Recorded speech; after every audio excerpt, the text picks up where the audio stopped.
25 for the first time in 11 years. 2014. Yeah, that's a significant amount of time.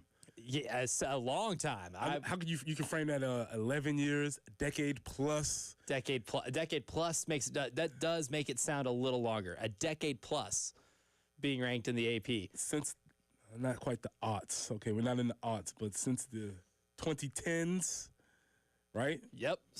An entire decade has passed. Whew. First time this decade, and only the 11th time ever South Carolina has started the season ranked. So a lot of excitement. We'll dig into that a little more later. But when looking for themes for the show yesterday, I came across an NFL Films clip. Now, here's like an Elijah Campbell rule of thumb, right? If I see something on social media that is an old NFL Films clip, I will watch it, right? So if you need me to do a chore or something or do anything, just put something on Twitter and attach an NFL Films video to it, and that's how I'll finally see it. Elijah, it's trash day. Take the trash down. If it's connected to an NFL Films video, I'll be like, oh, NFL Films video. I'll watch it and be like, oh, what's the caption? Oh, it is trash day. I do need to take that down to the curb. And actually, that would actually make your life probably even better if you could make your life like NFL Films. So imagine an NFL Films rendition of you taking out the trash. Like, Elijah Campbell goes downstairs. He picks out the trash. He takes out the trash. But this time he forgets to put a bag back in.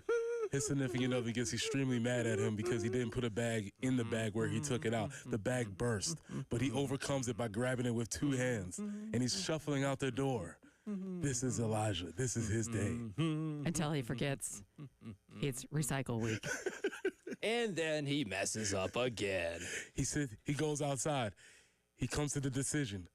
Was it this Friday or was it last Friday? He does not know. Elijah Campbell now has to go back to the frozen tundra of the doghouse. He prepares to sleep on the couch with the music behind it. See, honestly, that's probably how I should approach certain things. It's maybe better at remembering them. But when it comes to finding a theme for the show, I came across an NFL Films thing where they started off an NFL Films bit where they read a poem from Rudyard Kipling, right? So you might have remembered that name in school. Classic English journalist, novelist, I believe Jungle Book. Yep, yeah, wrote the Jungle Book, wrote Rikki Tikki Tavi, which I had to read in school. But they were able to marry the world of literature and football. And with cut number 6, Jen wrote something in a poem that I thought very appropriate and very applicable to the South Carolina Gamecocks.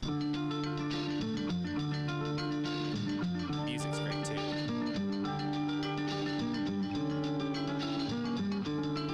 If you can keep your head when all about you are losing theirs and blaming it on you,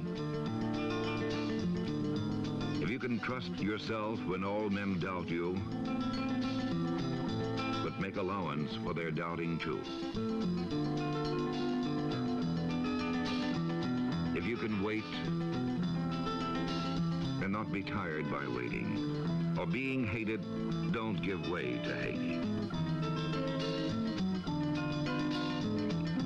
If you can dream and not make dreams your master. If you can think and not make thought your aim. If you can meet with triumph and disaster and treat those two impostors just the same. If you can make one heap of all your winnings and risk it on one turn of pitch and toss and lose and start again at your beginnings and never breathe a word about your loss. If you can force your heart and nerve and sinew to serve your turn long after they are gone, and so hold on when there is nothing in you except the will which says to them, hold on. can talk with crowds and keep your virtue, or walk with kings, nor lose the common touch. If neither foes nor loving friends can hurt you, if all men count with you, but none too much, if you can fill the unforgiving minute with 60 seconds worth of distance run,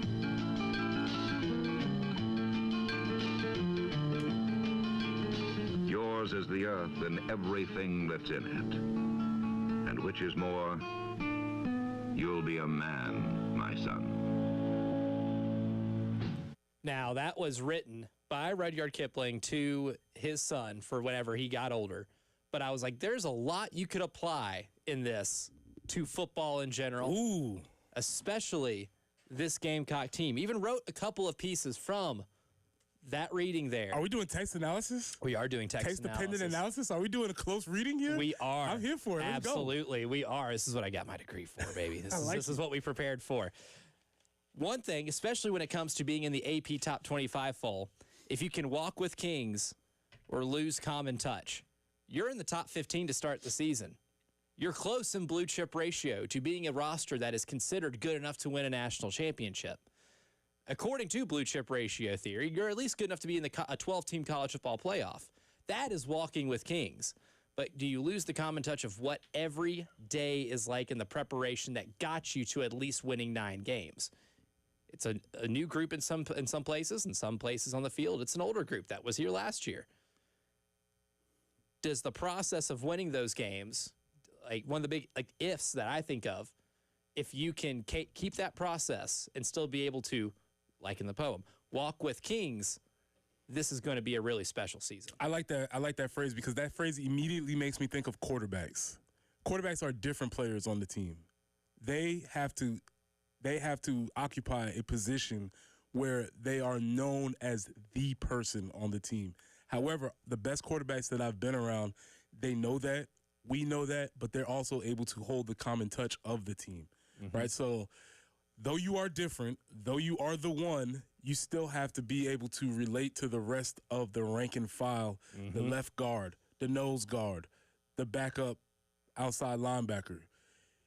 So you have to be part of the team, but also at the same time be above the team. So I think when you say that phrase about being able to walk with kings and not lose the common touch, yeah, we know Lenore Sellers is the guy. We know the hype train is rolling, but he has to also be a part of the team. And I think that's something that quarterbacks, it's a fine line that the best quarterbacks, you'll see that they'll able to do that. So I agree with that statement, and that's just what that made me think of. And another one, if you can make allowance for doubt and then not becoming consumed by the doubt of others, that is a big one too, because look, you're going to reach a stretch this year where you play at LSU. I have a feeling unless LSU's season starts off with disaster, which if they could lose a close game at Clemson to start the year and still be a really good team by the time you play them, and you'll still probably be picked to lose because you're playing at LSU. There's a good chance people are going to pick against you when you play Alabama, when you play Oklahoma, when you go at Ole Miss or go at Texas A&M. There will still be, no matter how good you were last year, nationally, seeds of doubt about your football team. But if you can allow some of that to not consume you and continue to kind of stay focused, I think that's a really big theme of this year too, because that's the only way you can navigate a certain schedule. Have belief, but you can allow doubt for others, and don't allow the others' perception of you to change what you are in that locker room. Well, to build on that, and this is really fun. This is really fun. But I figured this would be right down Preston's alley. To lose and start again at your beginnings. As great as this season, we hope this season is, I'm not sure if anybody's predicting that they're going to go undefeated. Correct. So when does that loss come? Does it come early in the season, maybe against LSU? I don't know. Maybe does it come later in the season? Who knows when this loss actually happens? It will happen at some point in the season because we're not undefeated would be great.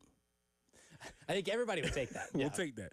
But are they able to lose, refocus themselves, and finish the rest of the season, especially if the loss comes early or unexpected or something along those lines? Because one loss during this season, especially in the new format, does not ruin you. It doesn't really mean much if you continue to play the season out the rest of the way. So can you lose a game, refocus, and get back to wherever you were trying to get to. So I definitely, that idea of can you lose and start again at your beginnings, that's another phrase that is applicable to this season this year. Yeah, and I love that. And then it goes on, never breathe a word about your loss. Like, it's fair to learn from it, but once it happens, it's gone. I think that's one thing that the last year's team did so well, was when they got to that 3-3 start, being able to turn things around as well as they did, is not looking back from that loss. You're still, you have to win the day. Like, that's just a common football theme too. I think last year's team did really well.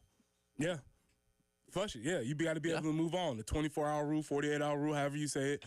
Flush it, whatever you want to do, bury it. With Lou Holtz, we burned it one time. Had a literal seance. Go out there, take the film, burn the game tape. Whatever it is you have to do with the team, yes, being able to, yes, we lost. We learned. We're ready to move forward. That is a key aspect of any team. Yeah, especially like the way college football is now, where one loss won't keep you out of the college football playoff. Learning from that loss is now mightily more important than ever, right? In a 4-team college football playoff for the BCS, model, unless you are one of those top 5 or 6 teams in the country that's sitting there throughout the course of the entire season, maybe you don't have, maybe that one loss can be so soul-breaking or back-breaking, whatever you want to describe it, that it can ruin the rest of your season. Here, like now, you can lose 1 or 2 games. Like, you were 3-3 to start the season last year, and you were still on the cusp of the college football playoff. This is maybe an era in college football where bouncing back from losses is more important than ever in terms of wanting to contend for the ultimate prize the sport has to offer. Right.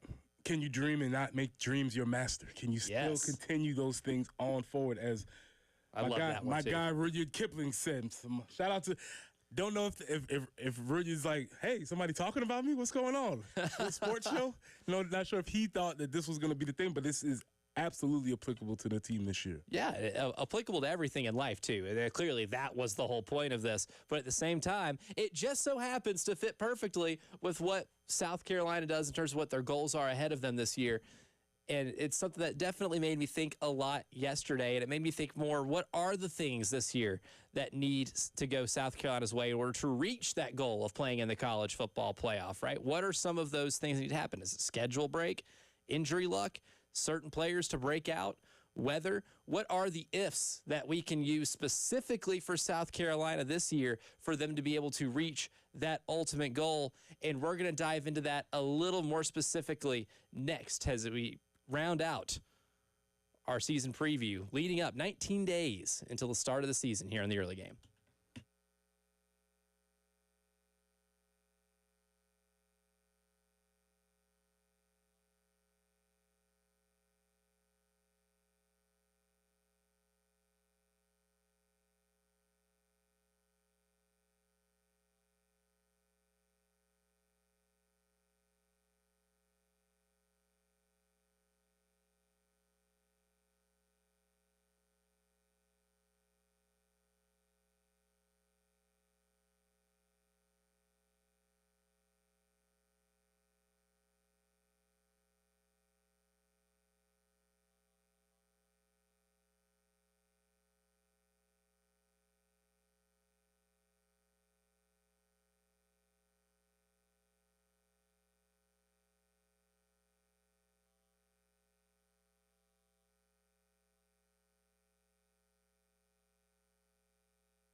Pressing in for our friends at Absolute Glass, the premier glass company of the Midlands, offering auto, home, and business glass repair. If your glass is damaged, shattered, cracked, or broken, they can handle the job. If it's a cracked windshield, that's no problem. They'll come out to your location and they'll replace it for you, usually for free, and they'll work directly with your insurance to take away the headache. That's right. They'll come out to wherever you are, school, home, work, it does not matter. Absolute Glass will come out to you, take care of the job for you. Now, if you're at home looking to increase the value of your home, you can do that with new windows and mirrors, and Absolute Glass will take care of that for you too. Windows, mirrors, shower enclosures. You say it all the time. If you can see through it, Ray and Marianne at Absolute Glass can do it. So check them out online at absoluteglassinc.com. That's online at absoluteglassinc.com.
Great news for your Tuesday morning. No accidents to report, so we do welcome that and hope it stays that way. There's a little bit of standing water. Just there's been a lot of rain in the past few days, so we do want to be careful out there. And as far as your forecast goes, yeah, we could see some more thunderstorms today, a high of 85. Tomorrow, it looks like the rain will be getting out of here. Some clouds in 91. An isolated thunderstorm possible on Thursday, 90 for the high. Friday looks like the sun, that big ball of fire. We might actually see that again on Friday. 91 is the high that we'll be looking for. But currently, we're looking at 76, and there is a little bit of fog out there, so be mindful of that. 107.5 The Game.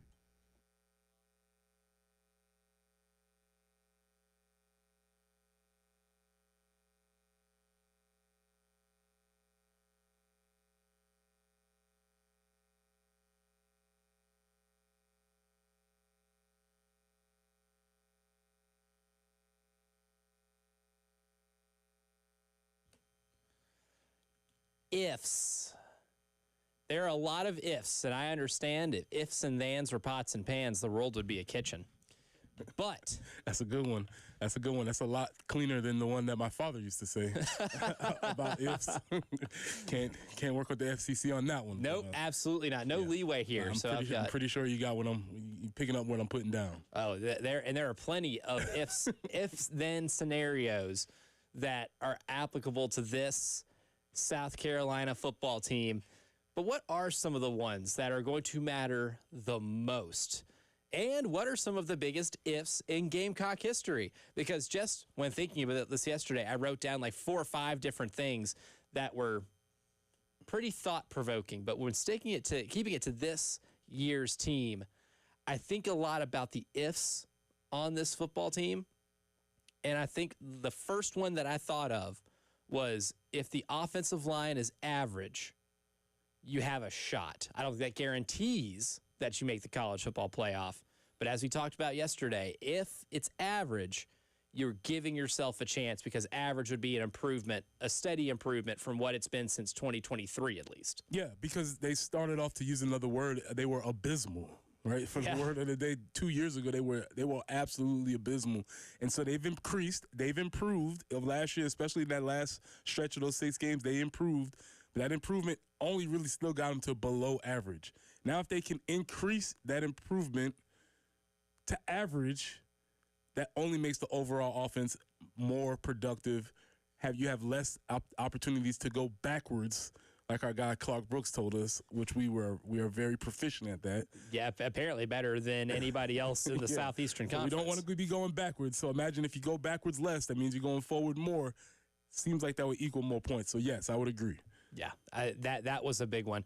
If the defensive line can't stop the run, then the goals that this team has ahead of them will not be reached. And that's a huge question that has to be answered. Hopefully it's being answered now throughout camp. We know with the talent they're replacing. By the way, I saw in a camp report that Tonka is working with the ones out in Oakland. So that just goes to show you that, man, we had some dudes last year, right? So Tonka's late round draft pick already working in with the ones. He's going to be playing this year. He will make that roster, it seems like. Good enough to take the Raiders back to Oakland. Very, very nice. Yeah. Wrong. I do that all the time. Yeah. Why are they in Las Vegas? I hate it. I hate it. It's stupid. Again, to bring up the memory of my late father, I can understand why he would always refer to the Dodgers being in Brooklyn. I was like, dude, that's such a long time ago. But here we are. And the Raiders are still in Oakland in my brain, so I get it. You just, as they say, just keep living long enough and it'll come for you too. All that to say, yes, that defensive line, we know they were tremendously talented. What is going to be the level of production from the squad this year? Yeah, and it's a foundational principle of football of running the ball, stopping the run. Foundational for any team. I think for this team specifically, if we want to project them to be like what they were last year, if we're going to be a top 15 unit like the Associated Press poll believes they are as a top 15 team, I think that is a prerequisite. So let me ask you this. When the AP and the coaches poll are voting this team at 13, are they assuming that all of these ifs are coming true? I believe so. Is that like at the max level that they think? Because I'm not sure as 13, what they think, like, this is the max level of this team if all of these come true? I think most of that is baked in, but there is a lot of doubt. I think there's still things to be seen with both lines of scrimmage that maybe keep them from being top 10. Because, I mean, think about it, if this defensive line is as good as last year, if the offensive line is good, or even if it's what it's projected to be, then you have a quarterback who's good enough to really be the rising tide that lifts all boats here. And that could put you into the top 10. And there are some people that are that high on South Carolina, but I think the 13 number has baked in optimism, right?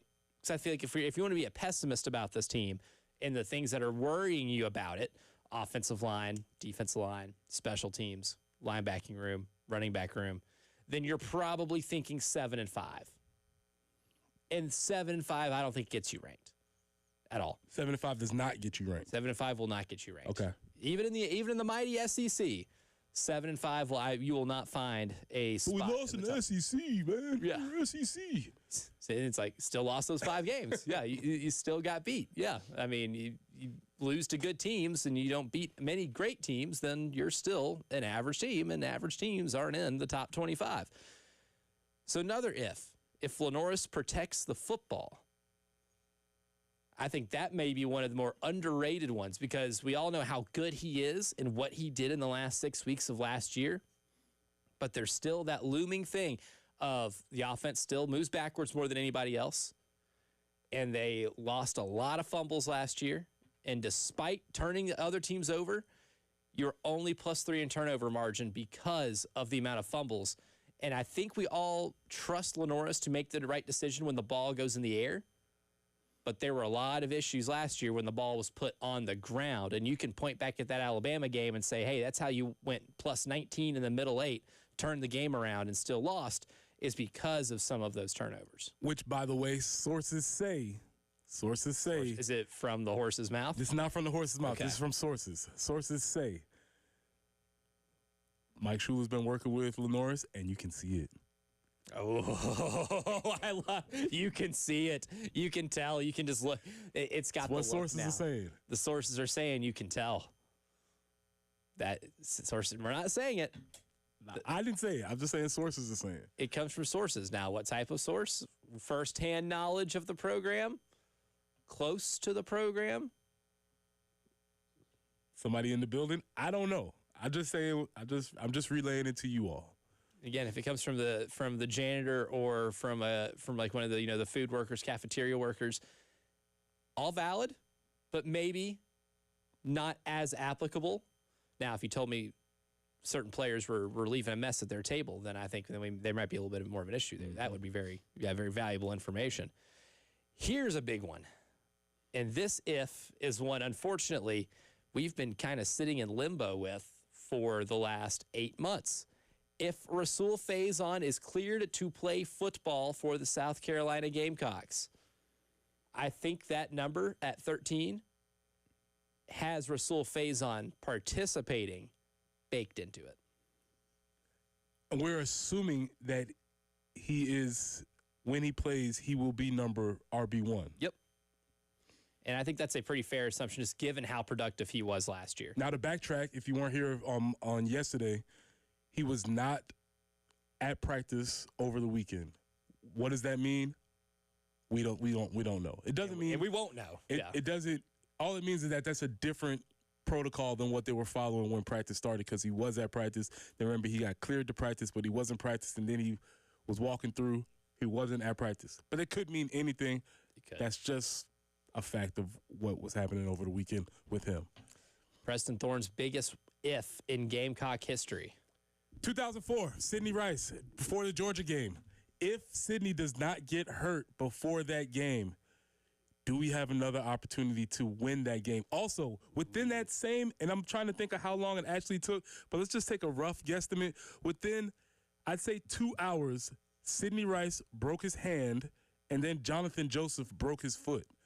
Oh, so think about that. Stretch. Think about that injury history of we lost essentially 2 All-Pros in a matter of 2 hours, lost the game, and then we end up then Ole Miss 2004. So I just wonder what that season would have been like if we would have had those 2 All-Pros on our roster. So that goes back to injury breaks, right? Yep. If we have this young freshman who's unknown by the name of Sidney Rice, by the way, and then a guy coming in from JUCO, and Jonathan Joseph. If those 2 dudes are on our team, can we be above average? Do we win 7 games? Maybe we get to 8. Who knows? But it didn't work like that because of the injury factor, and that's always something you think about with teams. We're going to marry old man versus analytics and if in the next segment, because coming up next, it's the if game here on the early game.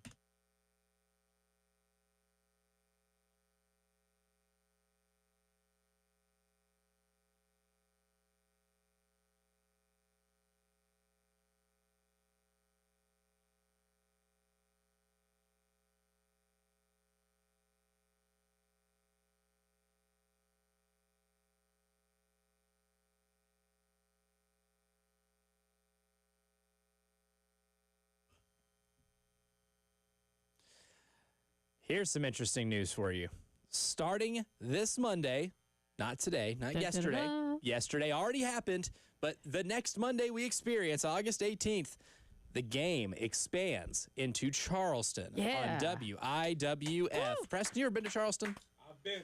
I know the town well. He's been. I think, yeah. Can't wait. Awesome town. Fantastic town. You can hear us in Charleston starting next week, WIWF 96.9 HD3. So you'll be able to hear the game in Columbia, Charleston, Myrtle Beach, and Florence. And if I'm not Domination. mistaken, that's going to cover the entire Atlantic coastline of the South Carolina. So at any of these beautiful South Carolina beaches, you can just turn on an FM radio Taking and over. be able to hear us all up and down that coastline.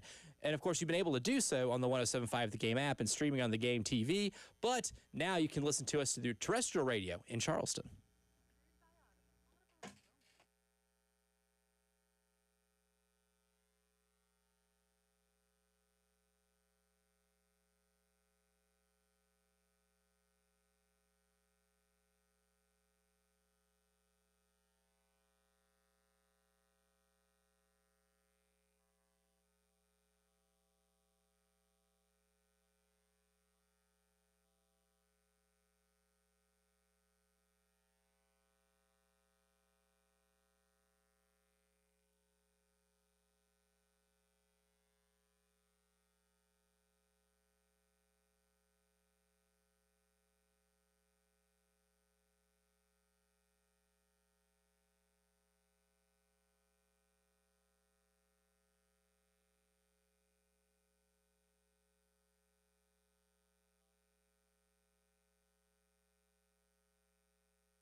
For your Tuesday morning on the highways, we do have one accident to report. Hardscrabble Road at Clemson Road.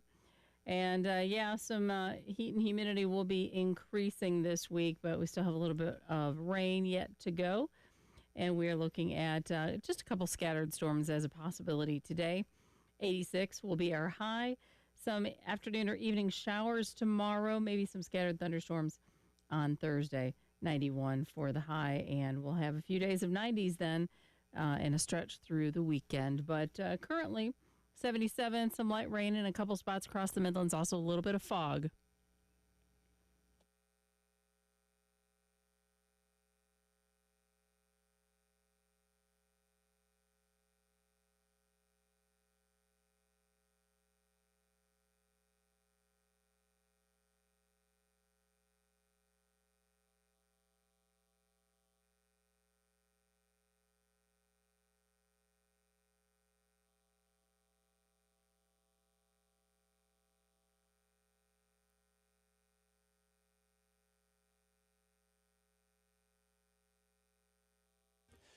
Before we kick off the if game, Andy is on the AAA Heating and Air phone lines right now, giving his biggest ifs for the Gamecock season. Andy, good morning. Welcome to the early game.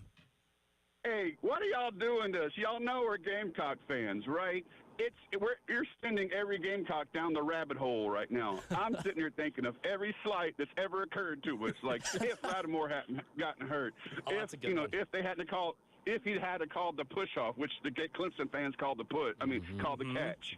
So, it's like, why? Oh, like, man, I gotta add those to the list. Yeah, I gotta add those to the list. Andy, we are exercising the demons before the season, so get it all out. Oh, my God. Going forward. I'm even going into Clemson. I'm like, if they'd have called a pick in the end zone during that, the championship on Clemson, they wouldn't have gotten that. That's how far it's going. So thank you for that. Oh, go ahead. But I also exercise. Yeah. No. I have one more. I have one more thing to say. And this is, I know y'all do a different topic, but I moved my daughter into Alabama this weekend for her freshman year, and everybody's giving me grief for not wearing Alabama gear. I'm like, what is the level? Or what do you think? Because they don't get it. I'm like, I got an Alabama Dad cup. That's as far as I'm going. Like it. Okay.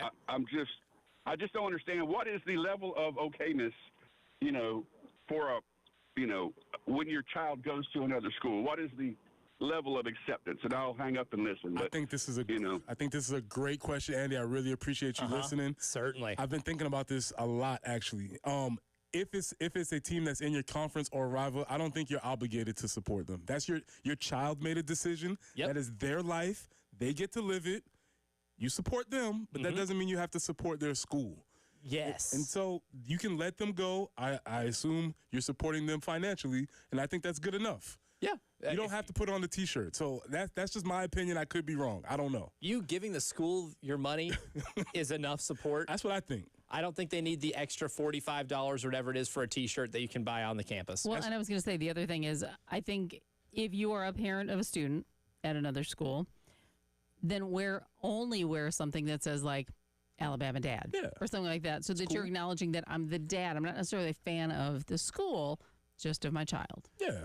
Yeah, I would, maybe just put the name of your child on there and then say dad. I would do that before the school. Yeah, because if I had a child that went to the University of Alabama and they wanted me to wear something, I'm saying sorry. If you want me to wear something at your school, you shouldn't have picked the one that I grew up hating the most. Yeah. You probably should have thought that through a little bit. This is me showing you how much I love you. I am sending you to this school. That's it. Yes. But that's the line. And that's a big step. Right. That's a big step for some of us, right? Like and it's probably a big step not to walk onto the campus wearing a Gamecock shirt. So really, that could also be your show of support by not doing anything. I'm bringing any extra attention to you, but I don't have to take that step. Yeah. You didn't go to school. I've actually had this thought recently. Yeah. If you didn't go to school there, you don't have to wear. Because it's not your life. It's your child's life. It is. And they can wear all the Alabama stuff they want. That's right. He could wear a shirt that has a QR code so that when somebody scans it out of curiosity, it can go back to like Gamecock football website or something like that. Just redirect. So you're not being totally. It sends you straight to 2010.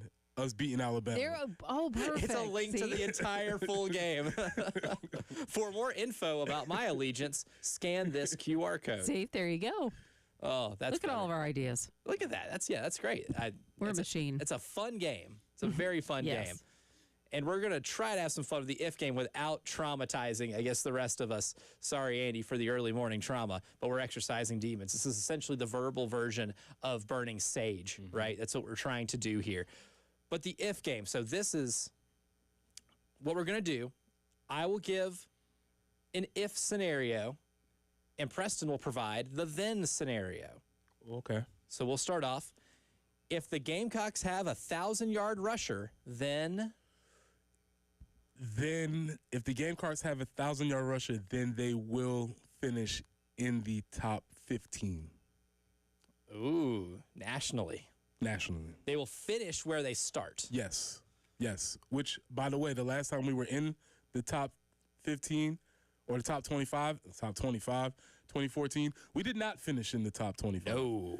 So if we have a 1,000-yard rusher, I think that's all things pointed forward, because that answers maybe some of your questions about the O-line, that answers some questions about the offense, and it answers questions about the running back room, and maybe even potentially health issues that it answers. So if they have a 1,000-yard running back, I think they're in the top 15. If Lenoris throws for over 3,000 yards, then Not as strong on this one. okay. Then we still need to see. Because I could possibly see a season, and I hate to say this, where Lenoris lights it up, throws for 3,000, but we can't stop anybody either. I don't see that happening. I'm not as confident in passing. This is just my football ethos. I'm not as confident in passing yards as a measure as opposed to running yards. To future success. Yes. Now, that's what brings me to this. If the run defense averages less than 3.5 yards per carry by their opponent, then again, I think we're rolling. And I'm going to say it again. I think we're in top 15. We're in conversations about the CFP. Maybe not there, maybe in, out, but we're in conversations. Because again, I think it hints to that probably means you're getting off the field on third down, success rate. That probably means that you're stopping teams. Probably means that teams aren't scoring a bunch of points on you. And I think that's just an overall, maybe a better health factor for your defense than as opposed to total yards or turnovers or anything like that. last year the turnover margin was +3. And that was baked into the equation of how many turnovers you forced compared to how many times you turned it over. Mm-hmm. So in 2025, if the turnover margin is at least +6, then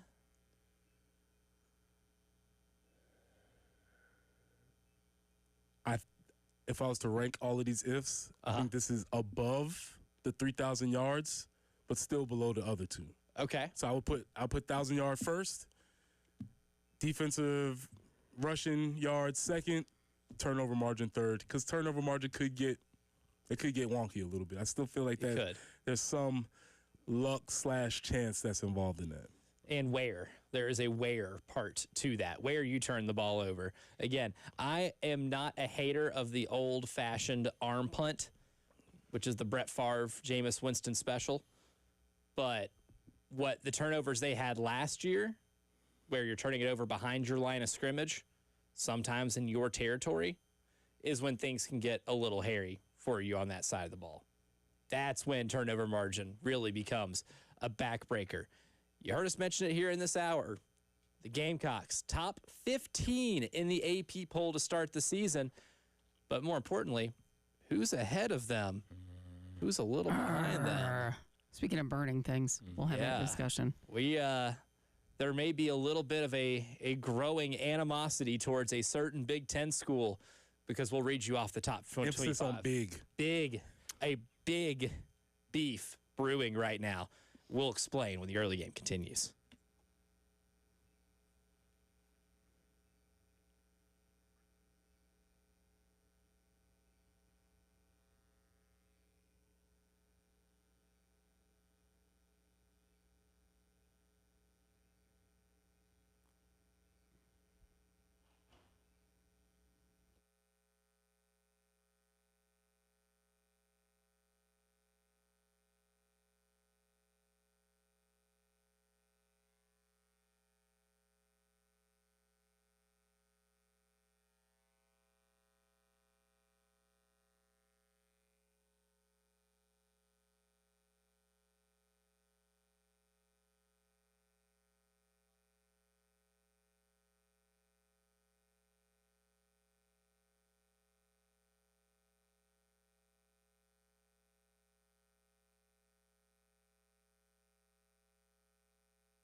The AP Top 25 poll finally released yesterday, and for the 11th time in history, and for the 11th, or first time in 11 years, common number here, the South Carolina Gamecocks are featured.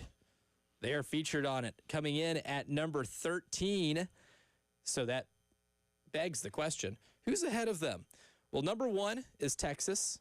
Number 2, Penn State. So we're not going to get a number 1 versus number 2 to start the season, but we will get a number 1 versus number 3 because Ohio State is number 3. Doesn't quite have the same ring. Yeah, it doesn't. It doesn't. We were this close to that. Clemson coming in at number 4, Georgia number 5, Notre Dame 6, Oregon 7, Alabama 8, LSU 9, Miami 10, Arizona State 11, Illinois at 12. Brother. And South Carolina at 13, Michigan 14, Florida 15, SMU 16, Kansas State 17, Oklahoma 18. You can stop right there. We're not worried about. Not worried about anybody the else. whole K-State We're not thing. worried about all those people outside of the top 14. We're in the top 14. We're not in the top 15. We're in the top 14. Yes. Oh, I like that even better. Or Yeah. top 13. Top 13. technically. We're in the You top- could say they're yeah. top 13. Top 13. Well, and let me 13. tell you, I have 2 hats from the bowl game. Okay. That's to say Illinois won because I have a nephew who is that U of I grad and thought it would be really cute to send a couple of hats. So if we need to do anything like burning anything in effigy or something, I have some Gotcha. props for You us. have Citrus Bowl hats Yes. that can catch fire. Correct. We can test how flammable they are. Just a science project. I'm quite happy to That's do all. that. Yeah, that's all. But we do have on week 0 coming up in just a little over a week and a half, a real college football game in Ireland, but a real college football game between 2 top 25 teams. K-State 17, Iowa State 22. Yeah. It's a ranked game. Again, two That's very. a corn game. Yeah. Yeah, I think they used to call that game Farmageddon. Is that what it was? Okay. think Makes so. sense. A solid name. 2 very solid teams. Both of those teams will win 7 to 9 games this year, and nobody except their fan bases will be paying attention to them. In the entire Big 12 where everybody's pretty good, Everybody's good. which means that game should be pretty good. 2 teams that are pretty good. But for South Carolina being behind Illinois, because it happened in the coaches poll, and I think we saw this telegraphed a mile away that Illinois would just be 1 spot above South Carolina, and you can't convince any of us in this room that it was because, or it wasn't because of the result of the Citrus Bowl. Let me ask you this. How much copying of the papers is happening here? Because these polls seem eerily similar. I think there is a lot of copying going on. Just checking for reference. Nobody's real, because at least, you might have got mad at him, but at least Brett McMurphy had some different things that were happening. Yes, which I always appreciate. If I disagree, I appreciate. This AP and coaches poll seems very similar. And I haven't had a chance to look at the full breakdown yet on who everybody voted, but there is a website, it's like AP Poll Tracker, where it has every single voter and it keeps up with their ballots throughout the season. And it'll say who they're higher on than anybody else and who they're lower on than anybody else. And that might be interesting to see what the range on certain teams are. But for like Texas, right? Somebody might have them at 3 or 4. And then plenty of people have them at 1, so there's a decent range. I'd be more curious to see that. Who is the most polarizing team? I feel like In college we might be football. one of those squads. If we're ranked 13th consensus AP and coaches poll, what does that mean? In your opinion, what do you think that means as far as people's perspective of the team? That Lenore they're going as far as Lenore Sellers carries them. I think the Lenore Sellers factor is incredibly real here. So people think are the hype people are train. in on it. Oh, yeah, especially when you have NFL scouts or guys like Todd McShay, Mel Kiper, the NFL draft prognosticators that are usually very well in tuned or are very in on the pulse. Sources say there were a lot of NFL scouts at practice this weekend. Does not surprise me. Sources say. Sources say. Oh, and that's not a terrible thing. No, I so did it's see an NFL scout at one of the practices I attended. good. Ooh, that's from the horse's mouth. This is from the horse's mouth. Oh, I synced it. your teeth look good That's right. Thank you, especially for a horse. for a horse. That's right. I can tell you there's not a horse in this country that brushes their teeth more than mine. There you go. Not a single one, at least not by themselves. And you're a talking horse too. Look That's at that. right. Well, we're making a ton of history here. I just feel don't. I just don't run like Barbaro or Oh. Seabiscuit or Seattle Slew. That's all right. and that's about the extent of the horse races. Without popping a hamstring. Yeah, exactly. Yeah, I popped my hamstring rounding second base in a rec league softball game. So Yeah. I'm not as athletic as the other horses, but I considered myself more of the bookworm There you go. Perfect. in the stable, right? But like I'm going to do the digging now to see, how polarizing South Carolina was in this thing. Now, they had 667 points. They had 4 people vote them in the top 10. A large portion of people in the top 11. That's a lot of names, too many to count.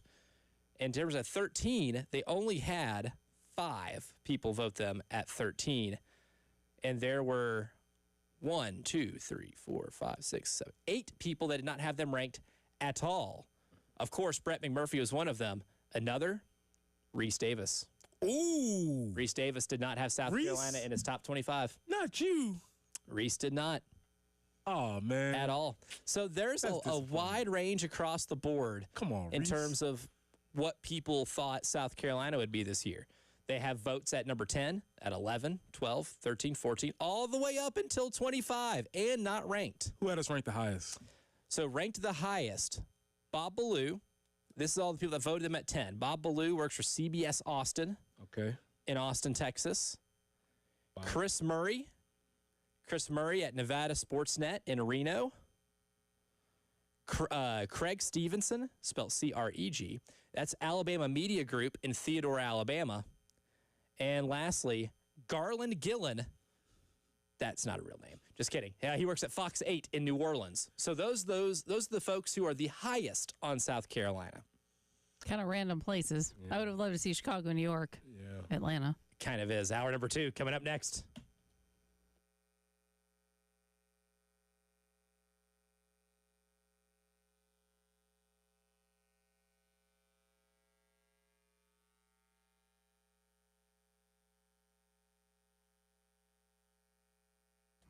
It's Jen for CHW Cabinetry in Lexington. And when we did the demolition in our kitchen, it was not something we'd planned for. There was a flood and had to take it all the way down to the studs. Well, they made the process so much better over at CHW Cabinetry, helped us get everything figured out, calmed me down a little bit. Then once we got everything figured out, they gave us that picture, which was a photorealistic rendering of our kitchen that showed the kitchen finished. And then we could look at it and say, okay, eventually this is what it's going to look like. But we could also take that and say, okay, now what do we need? We need flooring, we need backsplash, we need countertops. That was all very, very helpful. But kitchen redos, to utilize their services, you don't have to go that extreme.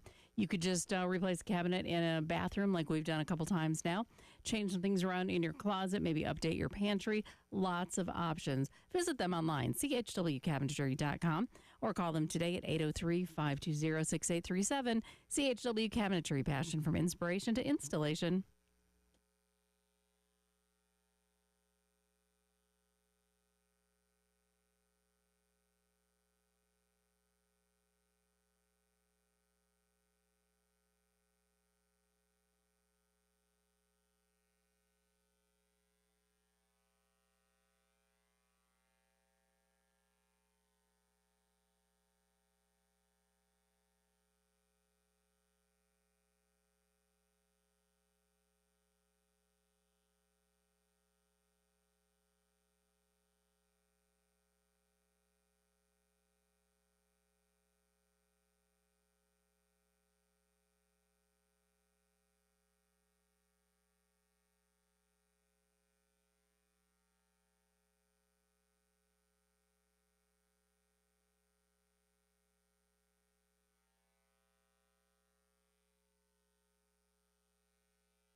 Accident reported at Hardscrabble Road at Clemson Road, also Old Orangeburg Road at Platte Springs Road, an accident as well. Not done with the rain quite yet. Scattered storms today, 86 for the high, maybe some afternoon or evening showers tomorrow, 89 for the high. Then we get into the low 90s for the rest of the week with some chances for scattered or isolated thunderstorms, and even 90 on Saturday with much of the same. 77 right now, a little bit of fog here and there, a little bit of light rain across the Midlands.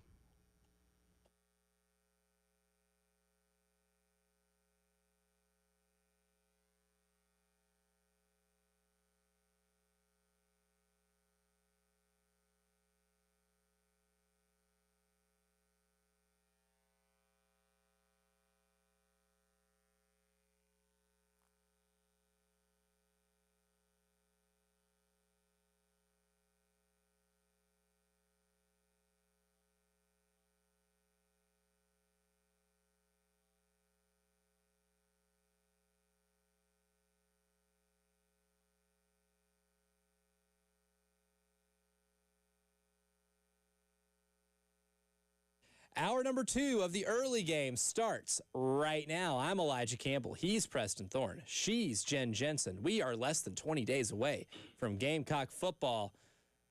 That number will change every day, the same way college sports has been changing seemingly every day. And we are not exempt from the changes in college football because yesterday, the University of South Carolina announced a partnership with Blanchard Machinery, which is a fourth-generation Columbia headquartered service for premium equipment and the state's authorized Caterpillar dealer. Those are the big machinery, not the animals. Because those are biggins. Those are biggins. Absolutely. Those are biggins. Yeah, absolutely. The Caterpillars that are biggins. Yeah, you can stand in the middle of the tire. Absolutely. Yeah. Yes. Yeah. Those way over 6'2", 310. Yes. I Way think it's qualified. safe to say. Yeah. One tire. Uh-huh. Yeah, one tire is a biggin. So Yeah. technically, a Caterpillar could be like multiple biggins, you know, depending on the amount of tires that there are. But it is a historic partnership because this partnership isn't just something that is a transfer of money from business to school. This is a partnership that will see that Blanchard Machinery logo on the field on both 25-yard lines. And yesterday, Jeremiah Donati elaborated, so we cut number 1, elaborated and announced this historic partnership. Good afternoon, everyone. It's a privilege to welcome you all to Williams-Brice Stadium on this historic day for South Carolina athletics. Today, we are announcing a strategic partnership which includes the largest single financial investment into our athletics department in our history, which will help us shape the future of our programs and our university for years to come. This collaboration is between the University of South Carolina and the Blanchard family and Blanchard Machinery Company, a company whose roots run deep in the state and in the soil of South Carolina, and whose commitment to community, innovation, and leadership is truly best in class. First, a little bit about our partners. The Blanchard family's connection to the University of South Carolina is very personal, and they are Gamecocks through and through. Blanchard Machinery was founded by Bob Blanchard in 1982, and the company has remained a pillar of South Carolina industry and a proud supporter of USC. Joe Blanchard, a distinguished alumnus and 2021 honorary life member of the Alumni Association, led the company with vision and integrity until his passing in 2022. Today, his children, Boyd, Rozier, and Catherine, all graduates of the University of South Carolina, continue to honor that legacy through their leadership and generosity. While we will not disclose the financial terms of this commitment at this time, as I mentioned before, this is the largest individual investment into our athletics program, and like I know the Blanchards understand the significance of that. About the partnership, well, for starters, part of this investment will go right here into the stadium. By now, everyone has likely heard we are preparing for a $350 million renovation and redevelopment of Williams-Brice Stadium following the 2025 football season. The Blanchards are taking a leadership role in the support of this project and believe since the outset in our vision for the future of this facility. As I have mentioned before, these plans call for significant improvements to premium spaces, the student section, concourses, including concessions and restrooms, additional video boards, and of course enhancements to the spaces used by our Gamecock football student athletes. These changes will collectively elevate and amplify the game day experience for all Gamecocks at home football games, while also enabling us to improve the experience for our football student athletes. Also, as part of this partnership, I'm pleased to announce that the Blanchard Cat and Blanchard Rental logos will be the first on-field logos prominently displayed at Williams-Brice Stadium beginning this season. So they will be on the field. This is a pretty significant partnership. Now, the financial specifics not disclosed, but I can imagine it was definitely over $20. Yeah. At least. Whenever somebody does not disclose the amount and they say a significant amount, it's probably out of my bracket. It's definitely, yeah. It's an amount of money that I can't fathom having that I would own irresponsibly. I would assume. Yeah, that was a very long, detailed announcement to get to the last point, which I think is the part that really got everybody's attention, was the idea of there will now be a logo on the field, a presenting sponsor of the field. And I think that's the thing that really got everybody's attention on. I've seen arguments on both sides. Mm-hmm. I think all are valid, but I think that's the story. Yeah, there's a lot of financial mumbo jumbo that you could get into if you want to, but for these real purposes, what everybody's really concerned with is the logo's on the field now. Yes, and I'm curious, was there a reason for the placement? You said 25-yard line. Mm-hmm. Anything relevant to that? Is that an area that isn't, stepped on as much, or what? That's a really interesting question. Well, it is where the palmetto trees were on each side of the 25. That is where the palmetto trees were. Oh. So now we got to figure out what's going to happen to those. Thankfully, that was asked about the palmetto trees. That's to be cut 3 because he was asked on what's going to happen with those that were previously at the 25-yard lines. We do. We got a little surprise for you. We're not going to see that surprise today, but I'll tell you they're not going anywhere. You have to wait to September 6th for that. But I don't want to wait. No. I want to know now. Okay, so who's got the drone? Yeah, who's got the drone? Do I have to be the one to try to break into the stadium and figure out where these things are going to be? I think you're wily like that. I think you could. I mean, done it before. Not this stadium. Not the stadium. I have gotten into a stadium before. Sometimes you'd be amazed at what happens when you just walk in and just act like you're supposed to be there. Oh, yeah. Whenever you're trying to sneak in the way, you just got to walk in with confidence. If there's anything I've learned about being a security guard, because you can tell when someone's walking up that has no idea where they're at and they have no idea if they're supposed to be there or not, they wear it on their face. Mm-hmm. If you just walk in confidently, you'd be amazed at where you can go. Mm-hmm. Use that advice responsibly, please. But at the same time, I know this is definitely a polarizing subject because this isn't the first school to do this.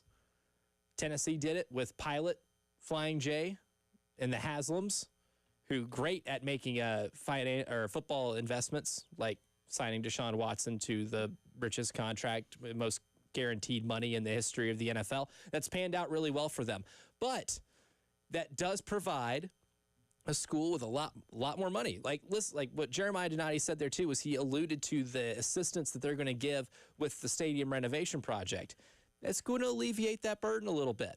And yes, I do, like a lot of people, believe that sometimes field logos can be a little tacky. I don't know how this is going to look, so I will reserve judgment for when I see it. But if that field logo, even if it is tacky, even if it is, to stick to the theme of our show with ifs, it still brings money. And we just got done settling a major class action lawsuit that is going to make the financial particulars a lot more difficult for every school in America now with their athletics programs than it ever has been. So if you want to sell a naming right to put a logo on the field or across the press box or on a shoulder pad, at this point, I don't care if it brings you money. It's probably a good idea. And this is why you brought Jeremiah Donati in, is to help raise the funds of this athletic department. Talking about naming rights, Jen, can we get clip number 5? Because Jeremiah also speaks to the future of naming rights for other venues that we have on campus. No, it's going to always be named Williams-Brice Stadium. So, as far as our other venues, those are kind of next up, and we've had conversations there, but we're starting with the big one first. Was somebody chewing ice? Is there another corporate sponsor coming, like a Doritos or something? And so we're already kind of putting that in people's brains. That's a good one. I want to be very clear on what he said. Right? He said, "Listen, this is business. Always has a timeline. So take that with a grain of salt. Remember, there is a number." There is, yes. There's always a number. And so for as much as Jeremiah Donati or anybody anywhere could say, yeah, we're never going to do that, there's a number that if somebody presented the number, it would be X stadium. That's just a fact, and we all need to understand that. Yeah, understand and accept that. Then the other part that he said is that, well, we haven't talked about other venues. And so he was very definitive and declarative about Williams-Brice. Other spaces, not so much. We already call founders. Yep. We already call CLA. So we're not out of practice on doing this. This is the one, obviously, that we hold sacred. But just know there's a number, and it can happen. But when he says always, we'll translate here. When he says always Williams-Brice Stadium, that means the price of that is very high. It's not, it's not infinite. There, I full-heartedly agree. There is a number, but when he says it like that, that insinuates that that is a really high number. And if they were to ever sell the naming rights to the stadium, it's because they got a king's ransom in return for it. Yes, absolutely. So, I mean, yes, there was a lot of conversation. A lot of people, obviously this is industry creep. This is commercial creep onto something that we hold sacred. But we do recognize that this is a business, that things have to be sold. I guess for me, probably the most substantial pro of the situation is that it is a local company. It's a company that does understand South Carolina. It is a company that there's actual connection. They didn't just, they might have been the highest bidder, but they did go for somebody that there was some synergy with. So I guess I would take some solace in that. But yes, there are arguments on either side of this conversation. Would be like, I don't particularly like that. And you're right. And there's other people that are saying, yeah, but we need the money. And guess what? You're right also. Yeah. And look, I totally understand the hesitancy of just the total commercialism of this, but at the same time, this has been a business for a while, and when you have a very successful business model that has been running for, I don't know, let's see, college football, I would say really became maybe a big-time money-making operation. Probably once Georgia and Oklahoma won their lawsuits against the NCAA for their own television rights, because they did that because they knew how much it'd be worth. So we're talking mid-'80s here. So like for 40 years, you've been making, as the NCAA and your member institutions, making pretty good money on this, but you did it without compensating the workforce, meaning at some point you got to figure out how to do that. And when you do that for so long and you don't prepare to compensate the workforce, now you're behind the 8 ball here. And this maybe gets you in a better position. So I don't like it. And while this was completely avoidable, again, for the last 40 years, it's been avoidable. I do understand now, and I'm fine. It is a pill I am willing to swallow to be able to have corporate logos on a football field. And I will say, after watching a few games where the logos are on the field, you don't notice it after a while. For maybe the first game, for maybe the South Carolina State game, you might have your eyes fixated on it. I will say, for like Tennessee games, because that's the first one that I ever really noticed put that. I think they're the first ones to put that on the field. LSU for their spring game puts the Tony's logo on the field, and it's just for the spring game, but they put the Tony's logo on there. I remember watching that last year and being like, oh, that's interesting. And guess what I quit thinking about after about 5 snaps? Right. Eventually the football takes over, and the football is the football. I just want the Palmettos to be still. Well, if we can keep, he said it's a surprise, but if he can keep that prominent, I can live with it. He said it's a surprise, so we'll wait and see. Sometimes I don't do good with surprises because I want to know now. So it's not an if the Palmettos are going to still be on the field, because Jeremiah Donati said that they are still going to be there. So maybe it's a when and where, but we've been talking about ifs today. But what are some of the big ifs in college football history? There's plenty that we can get to. We've already exercised some that have been here locally, but we'll get the bigger picture ifs next here on the early game.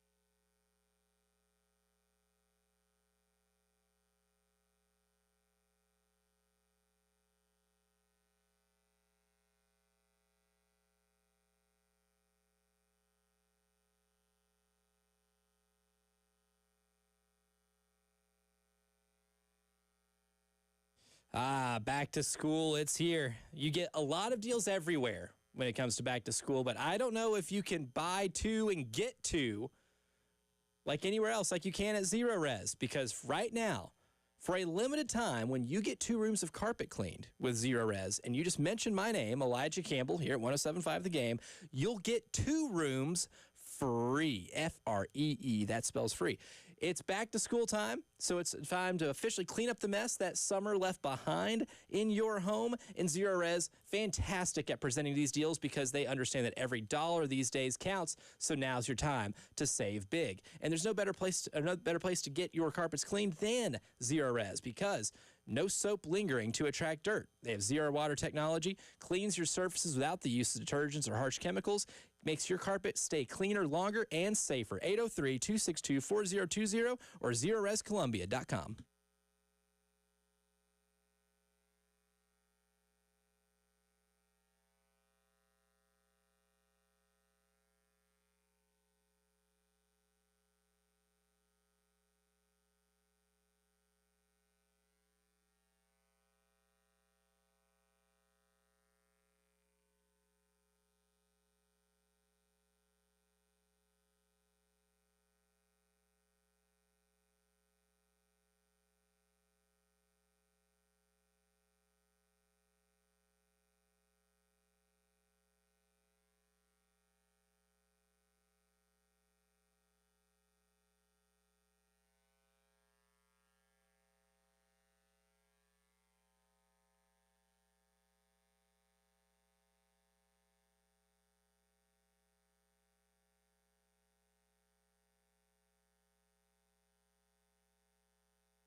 Trotter Road at Kaufman Road, there's an accident. Also, Old Orangeburg Road at Platte Springs Road. Appreciate the call earlier, letting us know that Hardscrabble at Clemson had been cleared. So if traffic is a little bit slow, it should be improving here very, very shortly.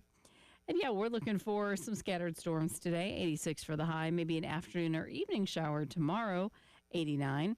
Then we get into the low 90s, scattered thunderstorms on Thursday and Friday. Could be more isolated. 91 and 92 for your highs. 77 with some light rain and a little bit of fog on 107.5 The Game.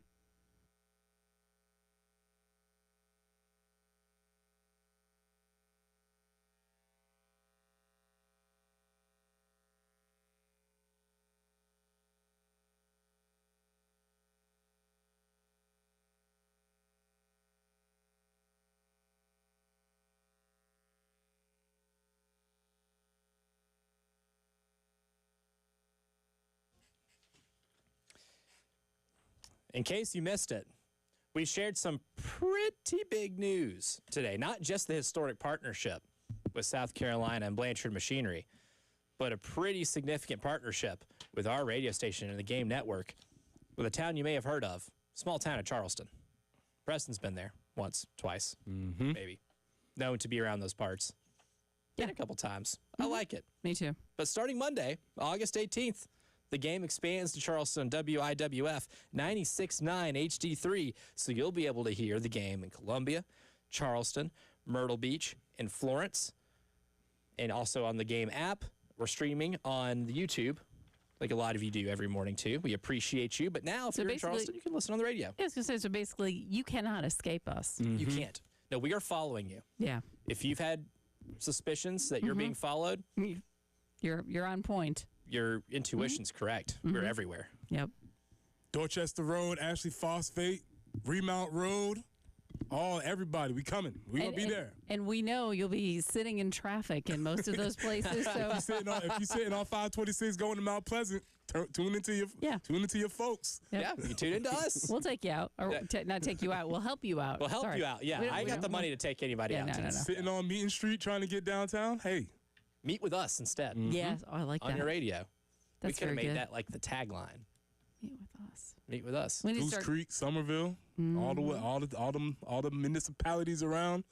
We be there. We're there. Like Dion, we coming. We coming. We there. And once August 18th comes around, we'll be here. It's not we coming. We here at that point in time. Continuing our discussion, we're going to get into the biggest ifs in college football history because there are plenty of them. A couple of good. We already have one texter on the Firehouse Subs text line offering to use a drone to be our correspondent to find out about the palmetto trees, I like it. which I appreciate. I'm all for all sabotage. This is why I will not say your name on air because we're working in agreement here. This is Big J journalism. Also, Patrick says, place the palmettos at the 55-yard line. And I couldn't agree more. So put one on the 55 and the other at the 60. Okay, all right, I like it. that's what we're gonna go with. Okay.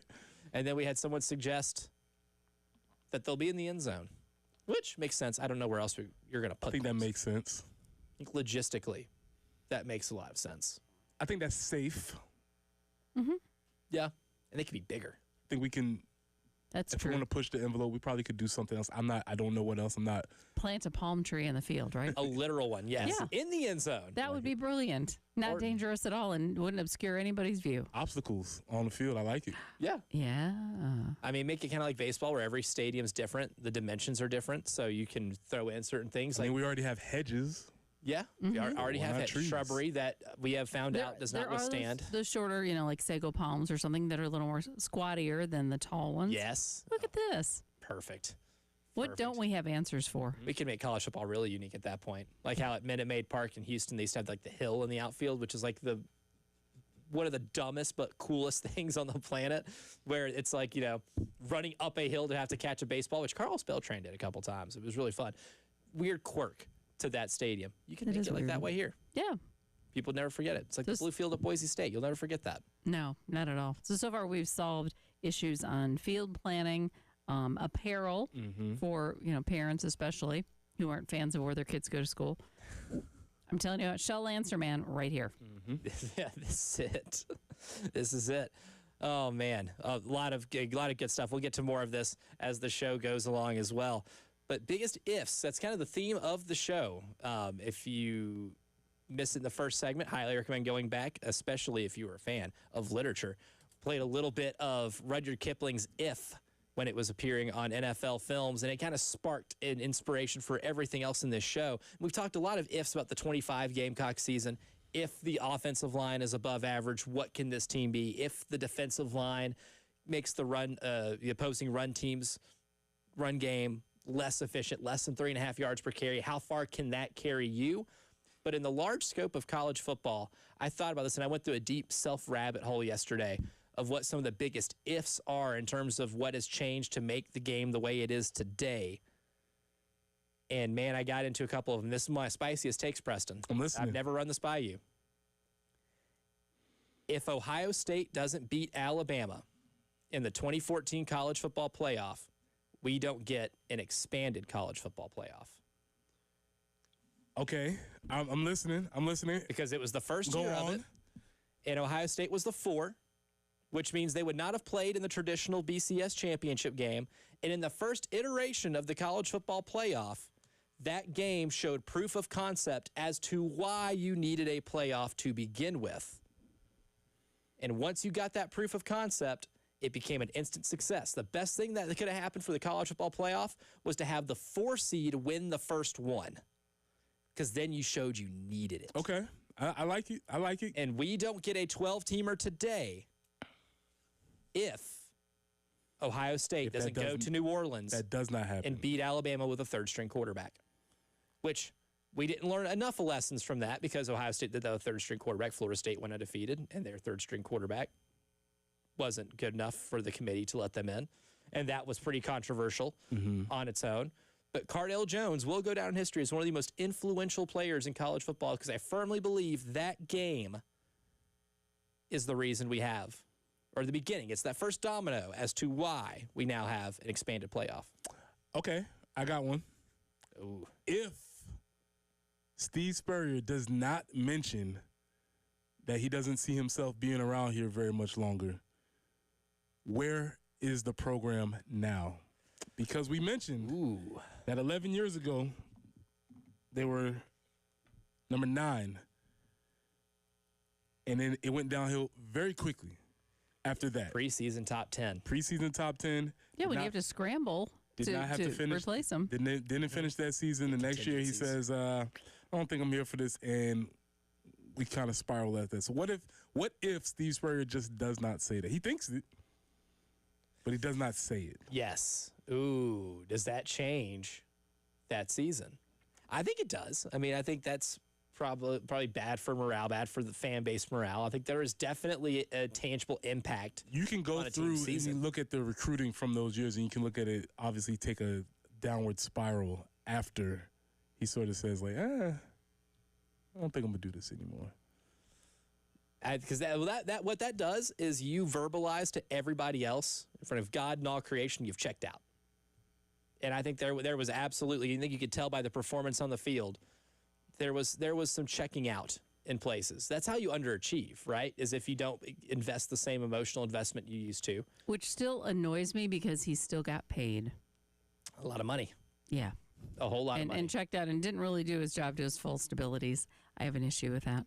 And then if we went like that's a really big Spurrier if. Another big Spurrier if. What if he realizes, man, coaching the NFL is fun, but I got to coach in Washington with Dan Snyder as the owner, and says, yeah, I'm cool with staying in college, and he stays at Florida, which means Urban Meyer never gets his chance to go to Florida. I know there were the Ron Zook years in between, but Ron Zook tanked that ship so fast that it allowed for Urban Meyer to come in and build a little mini dynasty there with Florida. Where does Urban Meyer go and fulfill his coaching potential before making his way back to Ohio State? Does he get to Ohio State sooner? And does he go to Ohio State there sooner and stay longer? I think that's an interesting one that I've thought about. Does he become a Sooner? Not out of the question here, because at one point Bob Stoops did retire. Now he had a successor in mind, but that's another one too. And then if you want to go down the Oklahoma road, right? If Lincoln Riley isn't, I guess, terrified of the idea of coming to the SEC and Southern Cal doesn't dangle a ton of money in front of him, is he coaching here right now? Here as in the SEC, yeah. Also, is he coaching as in here? Oh, yes. Because he was part of the conversation. He was very young at the time, but when they were going through the Will Muschamp hire, there was a young, spry, under 30-year-old named Lincoln Riley, who was just an offensive coordinator at ECU, I believe, and they were like, I don't think we can do that. Too big of a jump. Can't do that yet. Is he? I'm glad that didn't happen. My personal preferences, but that's also a big if. Also, that whole Will Muschamp hiring situation is always going to be conversation about who people thought it was going to be, who it wasn't going to be. I'm glad my personal preference did not work because I was very strong on the Tom Herman train. Oh, yeah. Didn't work out well, so. Yeah, that one. Fortunately, I was not on the radio at that time, so that take is just confined to me and my partners at the barbershop or something like that. Yeah, well, good thing no not one's on listening record. right now. This is just a conversation between friends. No one knows that you wanted Tom Herman to be the coach at South Carolina, and we've kept it that way. And that won't turn out to be any kind of music that will run or any kind of stuff that's going to be played back on a daily basis. It's not going to be a promo. So take anything I say with a Yeah. grain of salt, because this guy was heavy on the Herman train. So it's whatever. I think all is well. That has ended well. But what are some of the biggest ifs of the college football season in 2025? That's next here on the early game.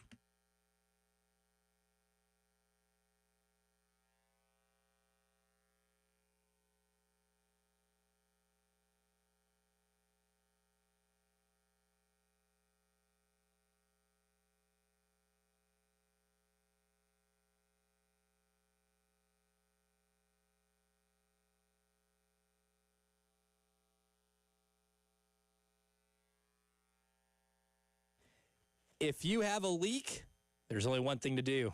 That's let Midstate Roofing take a peek, because for nearly 30 years, Midstate Roofing has been the proven leader in that roofing and waterproofing industry, and their consistent performance and proven history is the assurance that you need that they're going to get the job done and keep your building, whether it's your home, business, whatever, safe and pleasing to your operation. Doesn't matter if it's high-rise or hospitals. They install bonded systems, they protective guarantee, capital G, that will keep your operation dry and running very long into the future, 24 hours a day, 7 days a week. And my favorite part of Midstate Roofing is the flexibility, because sometimes you have questions after hours that need answered immediately. Well, they have an on-call technician after hours when you give them a call at 803-356-1919, or you can always hit them up online at midstateroofing.com. Remember, if you have a leak, let Midstate Roofing take a peek.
Bluff Road near Berea Road, also Cox Ferry Road near Nazareth Road, Old Orangeburg Road at Platte Springs, and Trotter at Kaufman Road.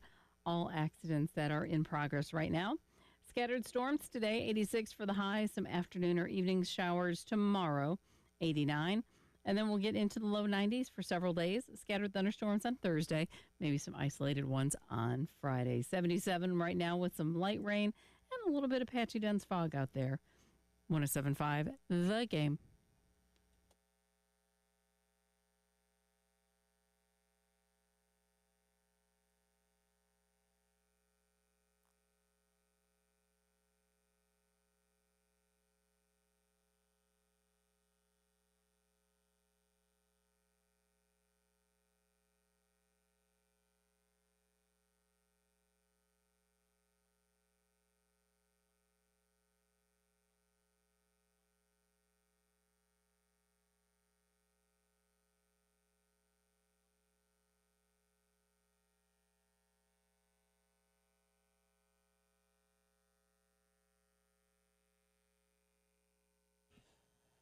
We're talking ifs here on the early game, and you guys, man, have really brought it, because there's some good galaxy brain stuff here. I'm a fan of the butterfly effect. Love it. And we did have one texter on the Firehouse Subs text line say, butterfly effect, Beamer never ends up at Carolina if Spurrier doesn't take the Redskins job. A butterfly flaps his wings in D.C. and things happen. I like that. And things happen. Mm-hmm. And if Jay from the Interstate says, if Spurrier doesn't have Beamer on his staff, who would be the head coach today? Because that was a connection. This is like some Back to the Future type things. This is, yeah. Mm-hmm. And then is Will Muschamp ever the coach at South Carolina if Mac Brown retires after winning that national title? When Will Muschamp is the coach in waiting? What happens to Florida? What happens to South Carolina? Interesting to think about. Yeah, I mean, there was the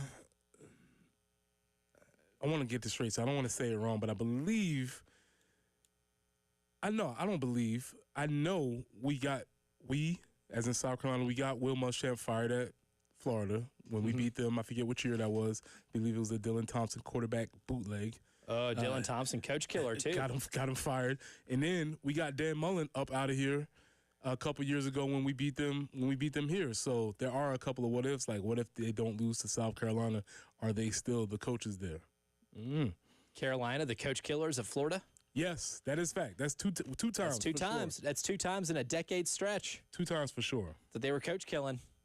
It's impressive. But what are the biggest ifs in college football this season? There's a lot of different ways you can go. We have plenty for the Gamecocks that we've discussed and will continue to discuss. But in the big picture of college football, to me, the biggest one is if James Franklin can exercise demons.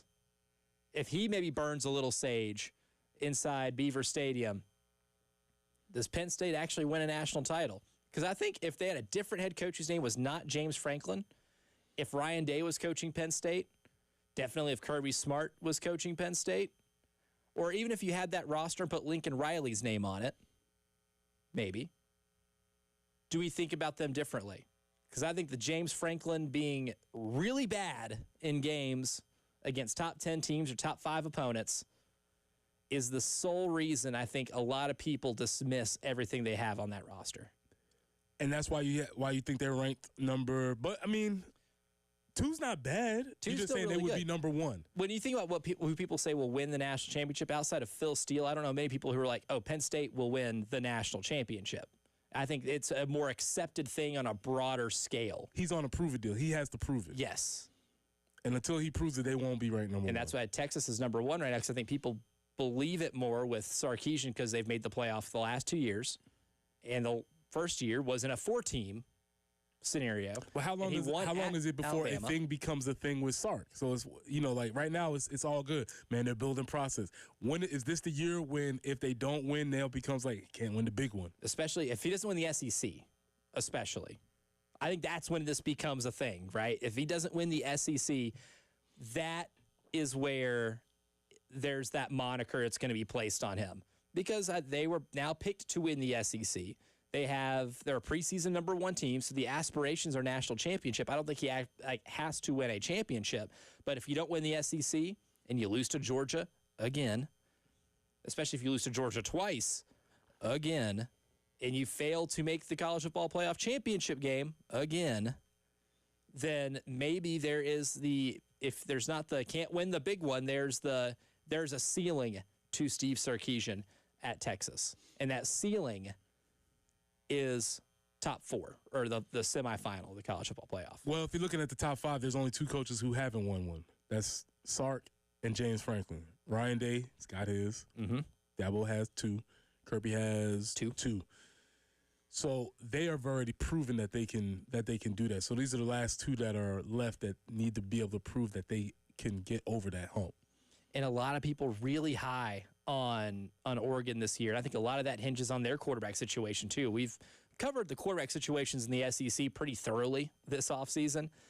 But Dante Moore at Oregon was a guy who was a top 3 quarterback in his class coming out of high school, goes to UCLA, has to play early, really struggled in the last year of the Pac-12, but did what not a lot of transfer quarterbacks do. He transferred to a place where he knew he'd be the backup and have to wait a year because Dylan Gabriel was there.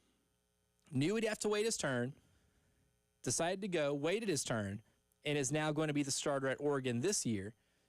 If he fulfills the promise of what he was supposed to be, then yes, Oregon's a top 10 team. Yes, Oregon's a legitimate contender that could win the Big Ten again and be one of those Big Ten teams that threatens to make a push and then increases their number. This is big for the Big Ten as a conference, too, because we've alluded to the arms race between the 2 leagues, especially when we talk about South Carolina and Illinois.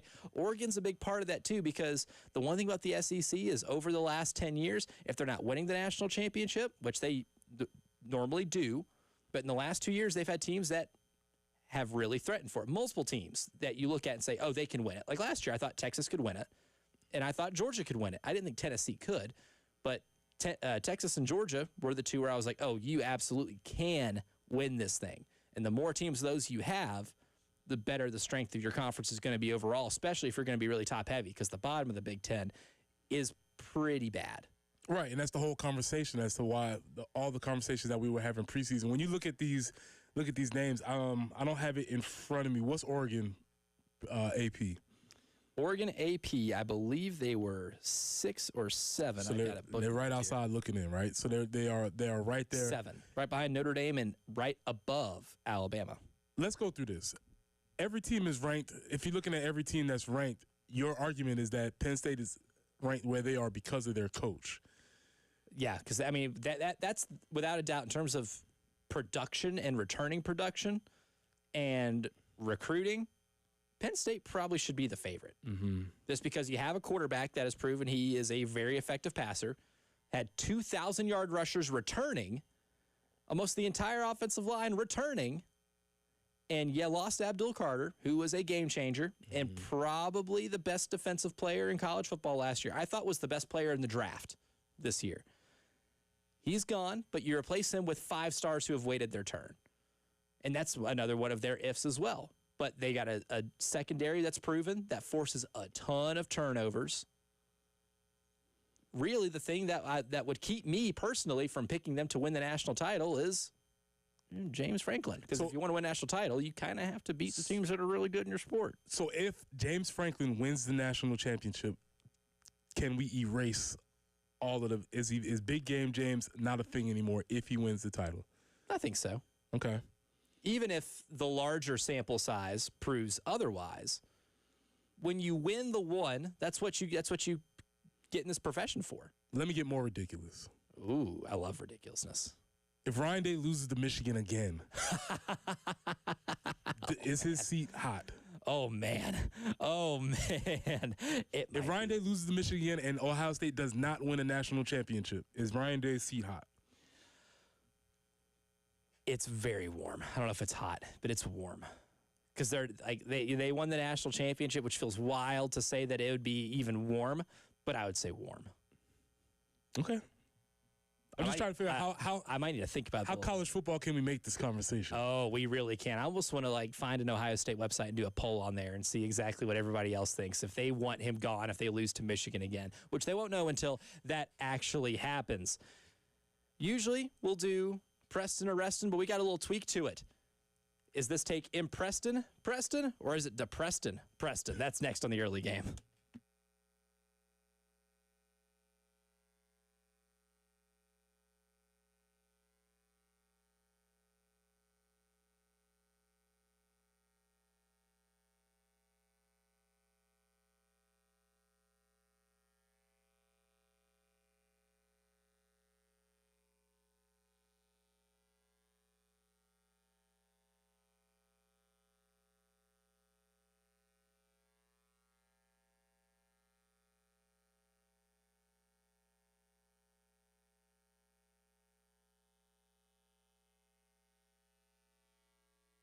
If tax troubles are weighing you down and keeping you up at night, Ecton Law Firm is here to help you sleep better. Not for sleeping purposes, but taking care of the tax stuff that might be burdening you, right? Because for a long time, John Ecton and his team and their proven local solutions are here to offer you that peace of mind that should help you sleep a little better at night.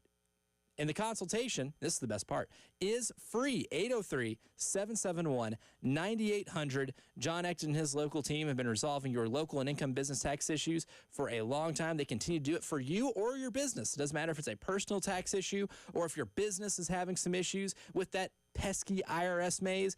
Ecton Law Firm here for you to take those stresses of taxes away. Again, free consultation at 803-771-9800, or you can always go to ectonlawfirm.com. That's ECTON lawfirm.com.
All right, it's the first ever rendition of M. Preston or D. Preston. This is called Speed the Market. That's right. We had an idea yesterday, and we're bringing it back. We tweaked it and turned it, and we're here. And we're 24-hour turnaround, not even. I like this. That's right. The early game operates at the speed of light around here. An efficient operation we have going on. Don't know if there's a better place to start than one of our topics earlier today. So, M. Preston or De Preston? The idea of college teams adding corporate logos to their fields. That's D. Preston. That is D. Preston to me because it's like, I know it's a business. I get it. I understand all that. But corporate creep is wild, man. It's just like, what's next? Where it is all over our lives. Where does it stop? And then I don't know. So, yes, while I get it, that is D. Preston. I'm thinking there's going to be logos because, like when they're in the huddle and stuff like that, or then when they're lining up, you're kind of seeing their backsides. I'm just waiting for logos there. I'm just saying. On the backsides of players. Yeah. One day. How much do you think that would be like worth? I don't know. Well, maybe the biggins might be worth more. No, there you go. There's more Look real at that. estate. You can put a bigger logo. You can put a bigger logo there. Georgia's got 21 on the roster this year, so if you are sales team, get on it. Yep. Trying to help you out. Yeah, there are plenty of business ideas to go around. And then there's a couple biggins that maybe don't, the shirts never stay down, so there's tattoo opportunities there. A lot of space. Yeah. Everything's for sale. Yep. How much can you pay somebody to tattoo for a logo on their The further body? this goes, D. Preston. Yes, actually. yeah. Actually, that gets more depressed. Yes. Yeah, that one gets That's almost even worse. comatose. In Preston or DePreston, the idea of expanding the college football playoff to 16. D. Preston again. 12 is fine. I think we haven't really actually seen if 12 works or not. We had a lot of conversation last year. I think 12 is good for now. We don't need to rush into this. Personally. So, yeah, because, again, it's just this idea of this creep. It's like, okay, so then it's 16. Well, why not 32? And then 64, and then we're just going to be what did the Big Ten commissioner? He was like, let's just open it up to a 32-team tournament and Eli Drinkwitz wanted that too, and I was like, "Well, I appreciate." Yeah, I don't want to do that. That's I appreciate new ideas and I appreciate suggestions.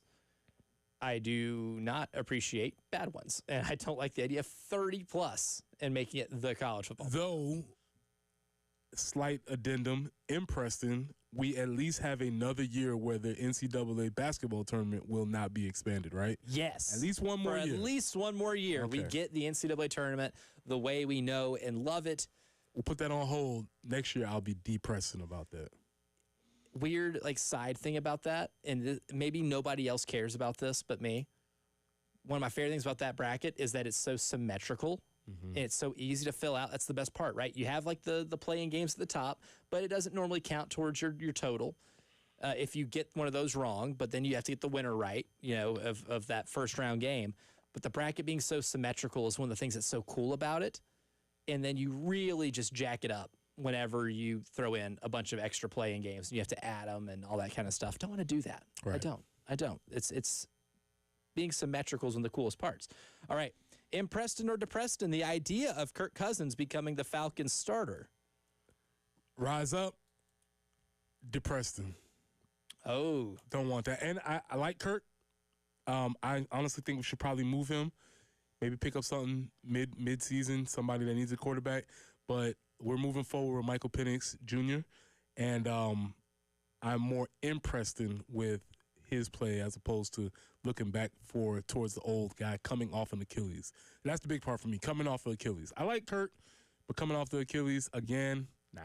Because if Kirk Cousins gives you a better chance, to stick to the theme of today, to win, it would make you feel bad about the idea of Michael Penix as the long-term starter. But if you are good enough everywhere else where you can win now, then maybe you get at least in your year of fandom. Also, to get really dorky, we're in our rookie cap years, right? We already used the one. Only 3 left. It's the best deal in sports, which is why I think drafting a quarterback after signing a quarterback to that much money wasn't a great idea to begin with. Well, I wasn't there when that happened. I'm here now. You're here now. Rise up. Most importantly, you're here now. Won't cry over that spilled milk. We'll revisit our biggest ifs for the 2025 Gamecock season, discuss a historic business partnership with the school, and a whole lot more to kick off hour number 3 of the early game.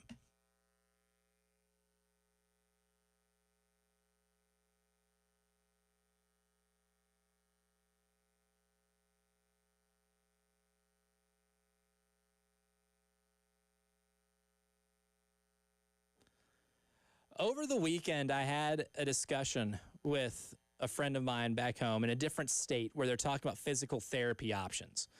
And we're just talking about physical therapy and recovering from some of the things that they've had to recover from. And I mentioned Vertex PT Specialist here in South Carolina because they do something a little more unique. This is a foreign concept to them because they can bring that physical therapy straight to your home. It really impressed the person I talked to because they're like, that would have been great. I would have really appreciated that because sometimes the travel was a barrier for them. Well, with Vertex PT Specialist, that barrier is removed, and it's skilled physical therapy delivered right to your door. So if the travel is a barrier to you, their outpatient home health team brings one-on-one clinic-level care straight to your home, serving Lexington and Richland County. So it doesn't matter if you're recovering from surgery, managing a chronic condition, they got you covered. 803-973-0100, and let Vertex PT Specialists bring recovery to you.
Things certainly picked up this morning. Alpine Road at Polo Road, also Bluff at Berea Road, Cox Ferry near Nazareth Road, Main Street at Gibson Street in Lexington, just kind of West Main at Gibson. And one more to let you know about, that's Trotter at Coffin Road. That shower activity kind of off and on today. Maybe a couple scattered showers are possible. 86 will be our high. 89 tomorrow with some afternoon or evening showers. And then Thursday, scattered thunderstorms and a high of 91. That kind of continues into Friday. We'll be in the low 90s, really for most of the weekend. Off and on chances of rain. Currently, though, 77.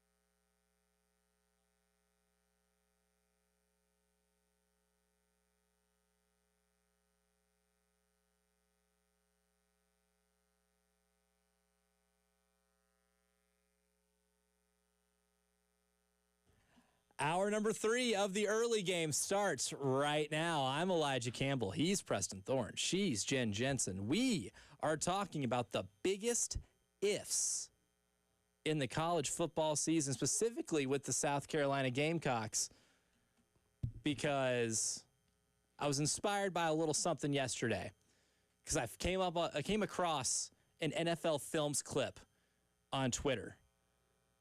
And anytime I see an NFL Films clip, I'm going to watch it, right? If you want to lure me into any fishing trap online, if it involves NFL Films, then I will irresponsibly click on whatever it is to be able to watch a little bit of it because I watched so much of it growing up. It taught me so much about football. But this one stood out a little bit, and it's a reading of Rudyard Kipling's If, and that's kind of been the theme of the whole show. What are the ifs for the South Carolina Gamecocks this year? And Preston, when thinking of everything that might be keeping them from their goal, which I think the goal is to make the college football playoff. If you want to go farther this year, which is their theme, the best way to do so is by getting into the college football playoff when you were only one spot removed from getting to go join the party last season. So when you're looking at this idea of these things, that what can happen, what needs to happen, if we're putting a priority checklist, health at the top. Yes. If everyone stays healthy, then they can satisfy those goals, right? Especially on the offensive line. I think 2023 is the perfect example of how your season can be derailed if you don't have a consistent unit on the line of scrimmage. The offensive line was able to be healthy last year, and they improved. They weren't good. They got close to average, but because they had continuity, they were able to improve last year, correct? Correct. Okay. And there is some continuity from last year's roster to this year. Josiah Thompson is walking through that door. So is Trovon Ball. So is Tree Babalade. So is Kason Henry. Shed Surratt, blue chip recruit out of high school. He has walked through that door.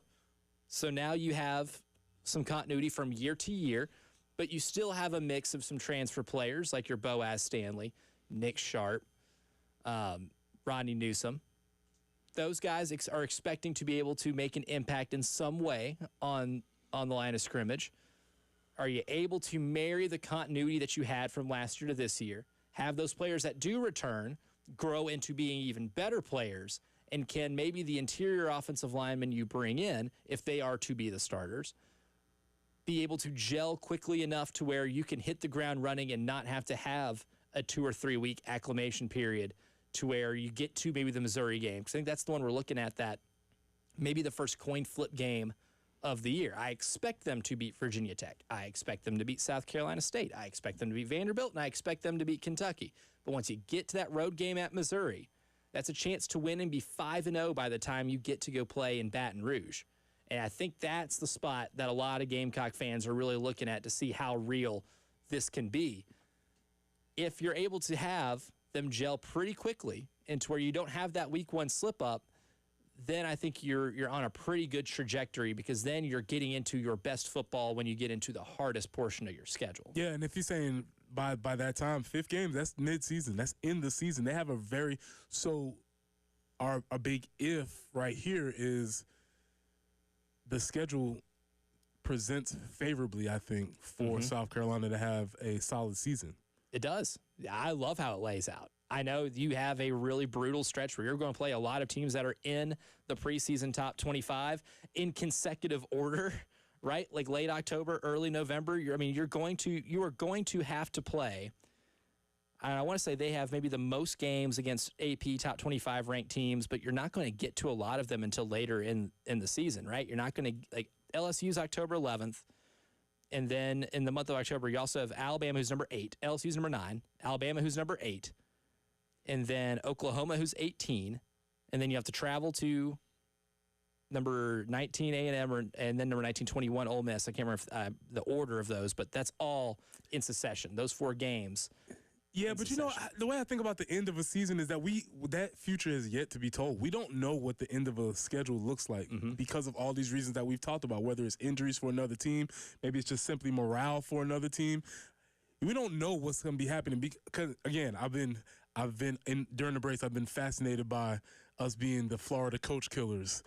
A real thing. It's been a real thing. We have discovered that is beyond a real thing. So we got Muschamp out of here. We got Dan Mullen out of here. But when we played Dan Mullen in 2021, if we were looking at that schedule at the beginning of the season, we would have been like, oh, man. Florida, Dan Mullen, he recruits, blah, blah, blah, blah, blah.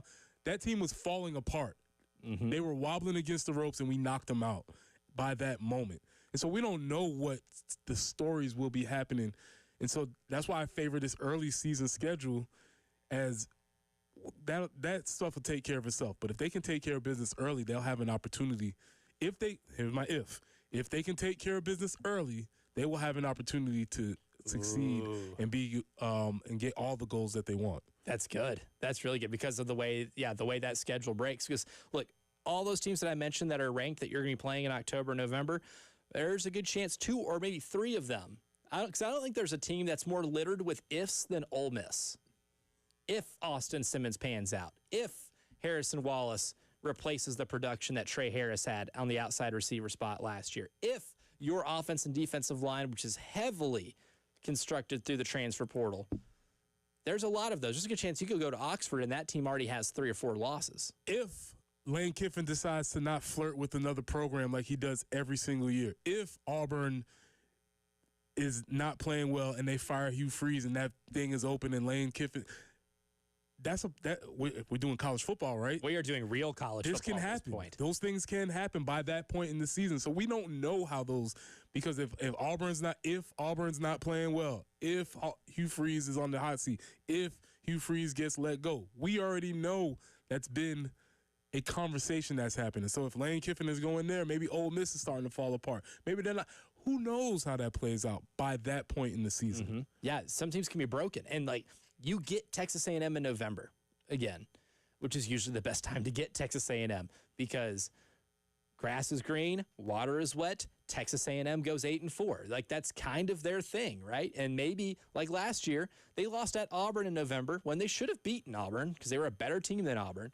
That A&M team was one of the best teams at the line of scrimmage, but still magically found a way to lose 4 games in the regular season again. They are really good at doing that. There's a really good chance when you go to College Station, they could be on that downslide because November has not been a favorable month for the Aggies in the last 15 years or so. On the flip side of that, November's been very good for us. Very kind. We think that the way that Shane Beamer coaches, the way he approaches the program, whatever they do over there, they play better ball in November.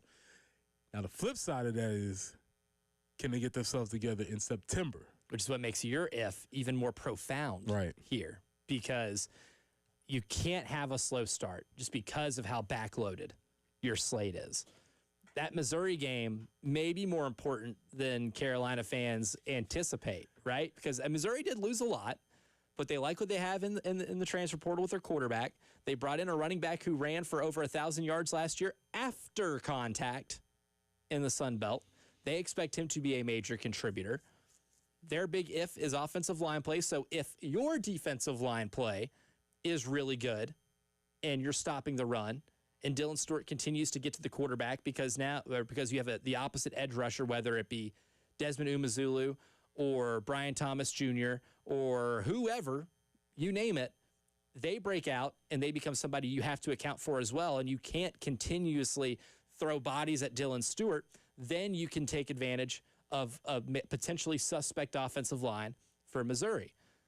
If you are at that point by Game 5, then you will be favored to win that game and expected to win that game and go into Baton Rouge being undefeated. And then at that point, because they're number 13 in the AP poll, you'll be in the top 10 going into that game. That's another thing an opportunity that's presented that we just haven't gotten to touch on yet. But what being 13 does means you have a leg up at the beginning of the year that if you take advantage of that early slate, you can get yourself into the top 10. And I think we all know the human element behind a college football playoff committee is being familiar with your name and where you're ranked for longer in the season. You already accomplished that. Your preseason top 13. If you take advantage of those 5 games, you're looking at a spot where you're going to be playing good ball going into a very pivotal game, and you're in the top 10, and you are on the national radar of the people who are making the decisions as to who plays and who does not play in the final invitational of the year. You bring up the LSU conversation, right? Garrett Nussmeier did not get injured and carried off on a stretcher in the ambulance, as some boards may have reported. His leg is not amputated. However, they did say that he has patella tendonitis. If that gets worse, which it doesn't get better through a season, That's not how injuries Right. work. No. You don't want to be injured going into a season. It doesn't get better. If that gets worse, is LSU the same squad that we're predicting they are now? If their star quarterback is dealing with the ramifications from patella tendonitis, which has been reported that he has, I don't know. But it's that. See that's another if too. That's one of LSU's ifs, right? Along with the defense, because what's the one thing that's kept them from fulfilling their potential? They're top 10 to start the year.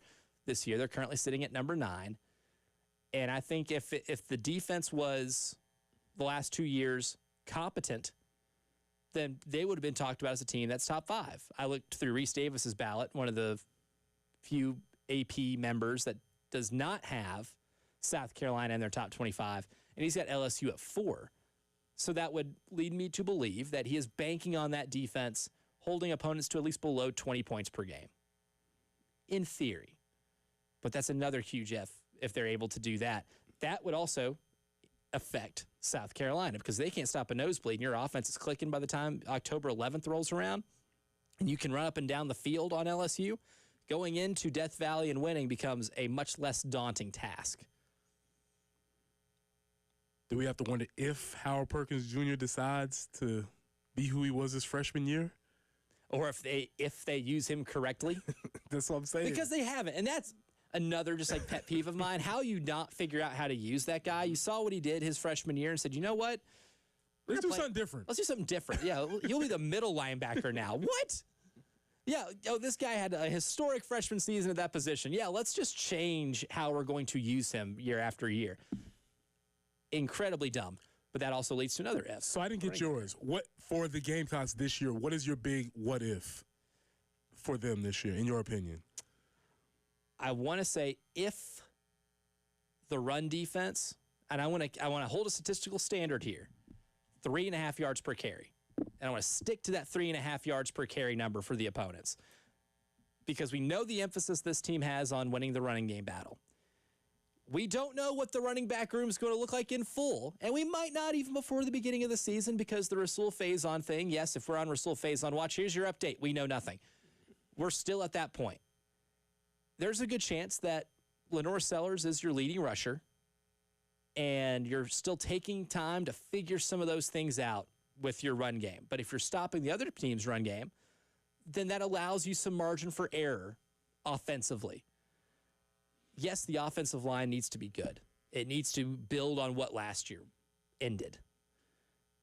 But I think if you are stopping the run at a consistent basis and you're allowing the back end of your defense to be able to make plays like they did all of last year, especially a lot of the guys that are returning made a lot of plays.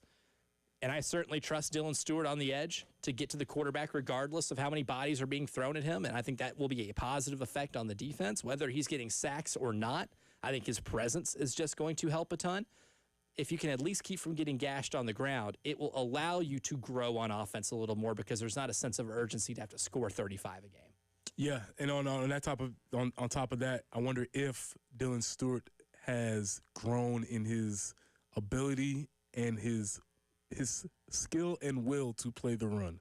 Yes, the will is the big thing. I know he's got the skill. That guy's got all the skill on planet Earth, man. Every single physical tool you can ask for, and we know how well he gets to the quarterback. He wants to get to the quarterback, he's getting to your quarterback. Mm-hmm. That is not an if. That is a when. Mm-hmm. It's when he gets to your quarterback. What's going to happen after that?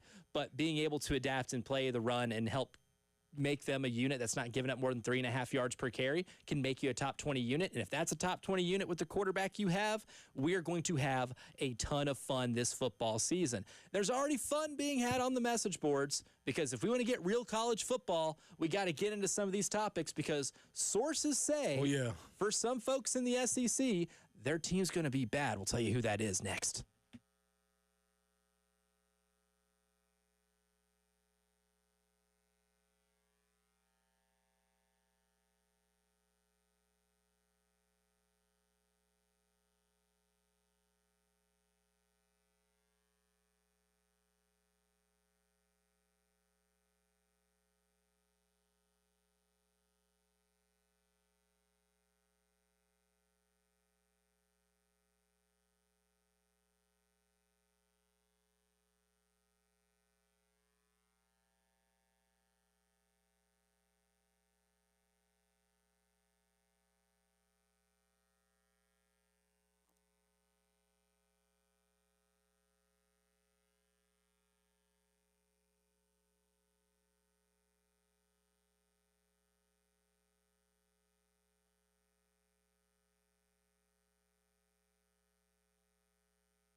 One of the more impressive things in all of sports and life in general is someone like LeBron James being the best at what he does for over 20 years. You're 22 in the league coming up. But take that impressiveness and then take into account that Midstate Roofing has been the leader of the entire roofing industry here in South Carolina for 30 years. That's even better. It's like if LeBron James won the MVP in 8 years from now. It's not going to happen, but what Midstate Roofing is doing is currently happening, right? They provide the proper advice, service, and results to the specific needs of your facility, and it keeps that operation dry and running long into the future. And they have people willing to help you out at all times. Even if you're calling after hours and you need an answer right now, they have a they have a technician that is there for you. 803-356-1919. Or you can always hit them up online at midstateroofing.com. 803-356-1919. If you have a leak, let Midstate Roofing take a peek.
Boy, it's busy this morning. Do be careful if you would. Have a little extra patience. Alpine Road at Polo Road, also Bush River at I-20, Cox Ferry near Nazareth Road, Columbia Airport Expressway at Platte Springs Road.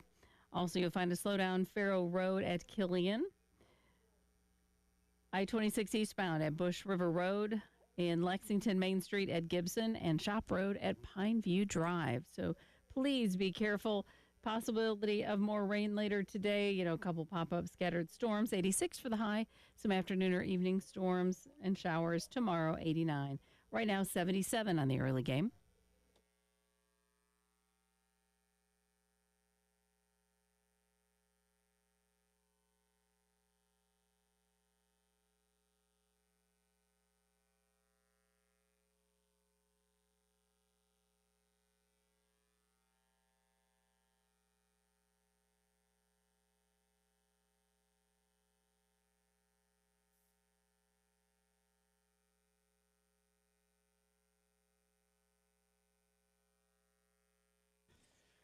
It's almost time for us to go golfing because the Game Summer Golf Classic, Friday, August 22nd at Charwood Golf Club. Now, the tee time, 9 a.m., registration at 7:30 a.m., onion sausage for breakfast, delicious, mimosa bar from Saki's Wine and Spirits, makes me thirsty just reading that, and Firehouse Subs for lunch. Between reading that off on the text line and the Firehouse Subs for lunch at the golf tournament, it's going to make me get that later today. And we have prizes, and most importantly, the golf gun is back. It's back like it never left. $400 a team. Just call 803-755-2000 and press 2 to sign up. And, of course, Krager Showroom, formerly The Nest, now Krager Showroom, sponsoring the entire event. So a fun afternoon. Again, that is Friday, August 22nd, but it's message board mayhem right now. And yesterday we talked about the sources that were telling us. The sources say about Carolina's scrimmage was a lot nicer to Carolina than it is for a fellow SEC school, at least from the sources that some folks have on our particular message board. So a team in the conference had a bad first scrimmage. Yep, a team whose fan base historically known for being very rational and reasonable. Which is none of them. Yes, specifically Tennessee. This is on the Vol. The most rational. The most rational. Yes, the most rational. Never acts on any impulse. I'm excited to hear this because I have a big if for Tennessee. Oh, man. Another team like Ole Miss littered with ifs on that roster. So here's just some of the comments about in this message board about the scrimmage they had over the weekend. One person just says 4-8. Ooh. Efficient, strong. You just need to put the record in there to fully, I guess, give your displeasure. Another one says LMFAO. I don't know what that stands for. We really are screwed with no quarterback, aren't we? Continue. Another one says, is the wishbone or wing tee easier to implement at this point in camp? I do think Paul Johnson is currently unemployed.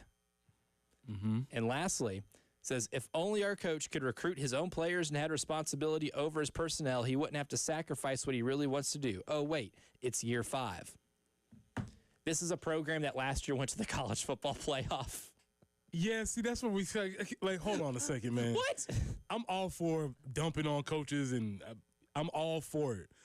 But they did go to the CFP last year, correct? They did. Can't confirm. And we all saw it. As I stated, I think it was the right move for the staff to deal with the Nico situation the way they did. However, when you make a stance when you stand on business, then you have to be prepared for what that brings. And that might be in the form of not having a quarterback. And I've been wondering how everybody in Tennessee was all like, yeah, that's the way to show them. We're going to make sure that we mean what we say, and we say what we mean. Yeah. Okay. That's great. We'll see. But you got to figure something out because you lost them pretty late in the game. And even from a financial standpoint, the Nico Iamaleava situation was fascinating because it does mirror the NFL a little bit because Nico was good. He wasn't great. And in the SEC, I think he was a middle-of-the-road quarterback. So if you want to mirror what the NFL is to college football and talk about, player evaluation and markets, if he would have gotten $4 million, he'd been the highest paid quarterback in college football, maybe with the exception of Carson Beck. So ask yourself this. Would the Seattle Seahawks have made Geno Smith or Sam Darnold the highest paid quarterback in the NFL? No. And them not doing so would be a smart move. Ultimately, for the long-term health and financials of your program, smart move. But you might have to live with something this year. You might have to live with a little bit of something that isn't pleasing this year because they do have a lot invested in some recruiting classes down the line at the quarterback position. When you say that just now, I'm trying to think of who even is the Seattle Seahawks quarterback this year. That would be Sam Darnold. Okay. Jalen Milroe, presumably the backup. Okay. All right.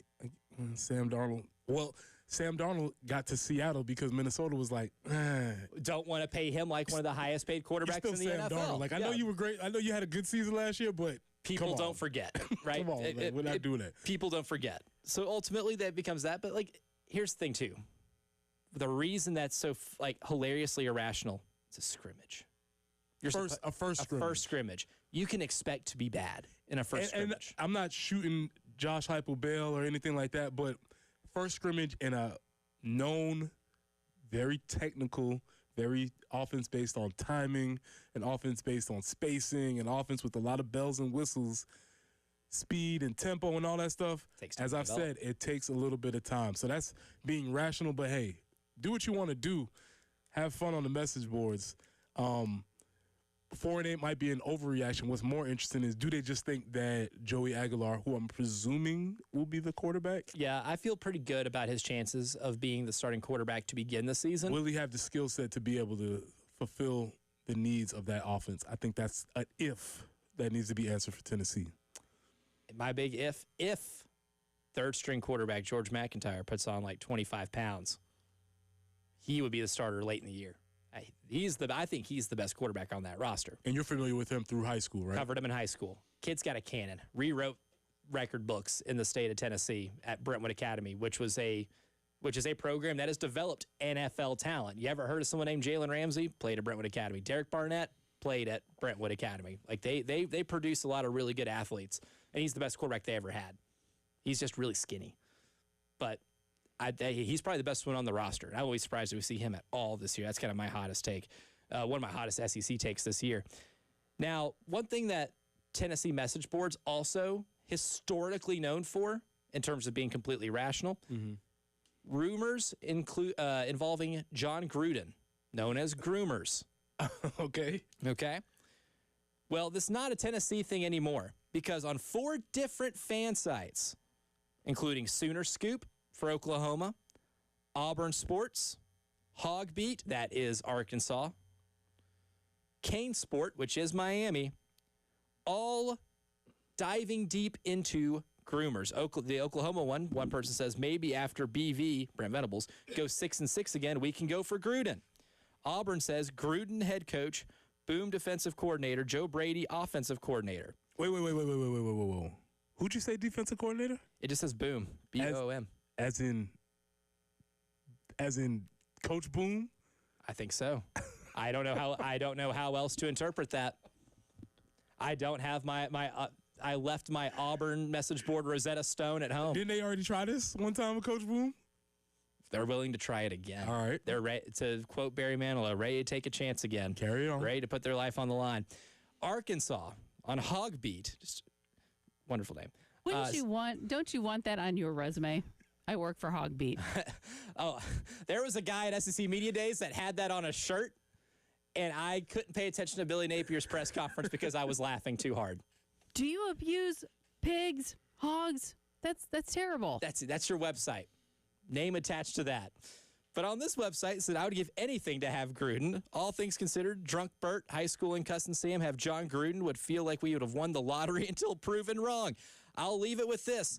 Everybody, John Gruden is not going to come coach your school, and you don't want him to because his last outing was really, really, really, really, really bad.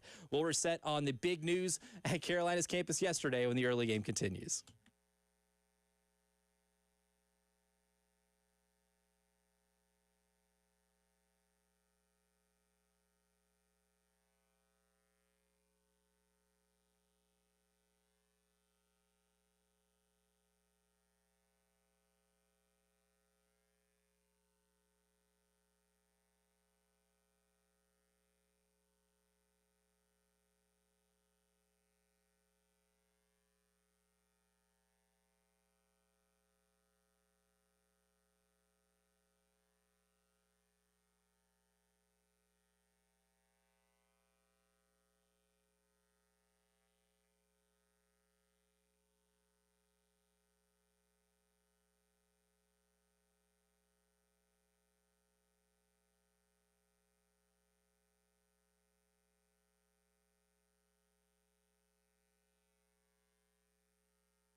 I-77 southbound at Bluff Road, the left lane is blocked, so be mindful of that. Blythewood Road at Boney Road, also Bush River Road at I-20. Columbia Airport Expressway at Platte Springs, Highway Faro Road at Killian Road, also Highway 262 near I-77. Highway, I-26 eastbound at Bush River Road, Main Street at Gibson, 2 more to let you know about. Old Barnwell near McCalla Drive, Old Cherokee Road near Pilgrim Church, and I fibbed, there's one more, Shop Road at near Pineview Road. So just be extra careful this morning, a little extra patience. Looking for a high today of 86 with some scattered storms, 77 right now.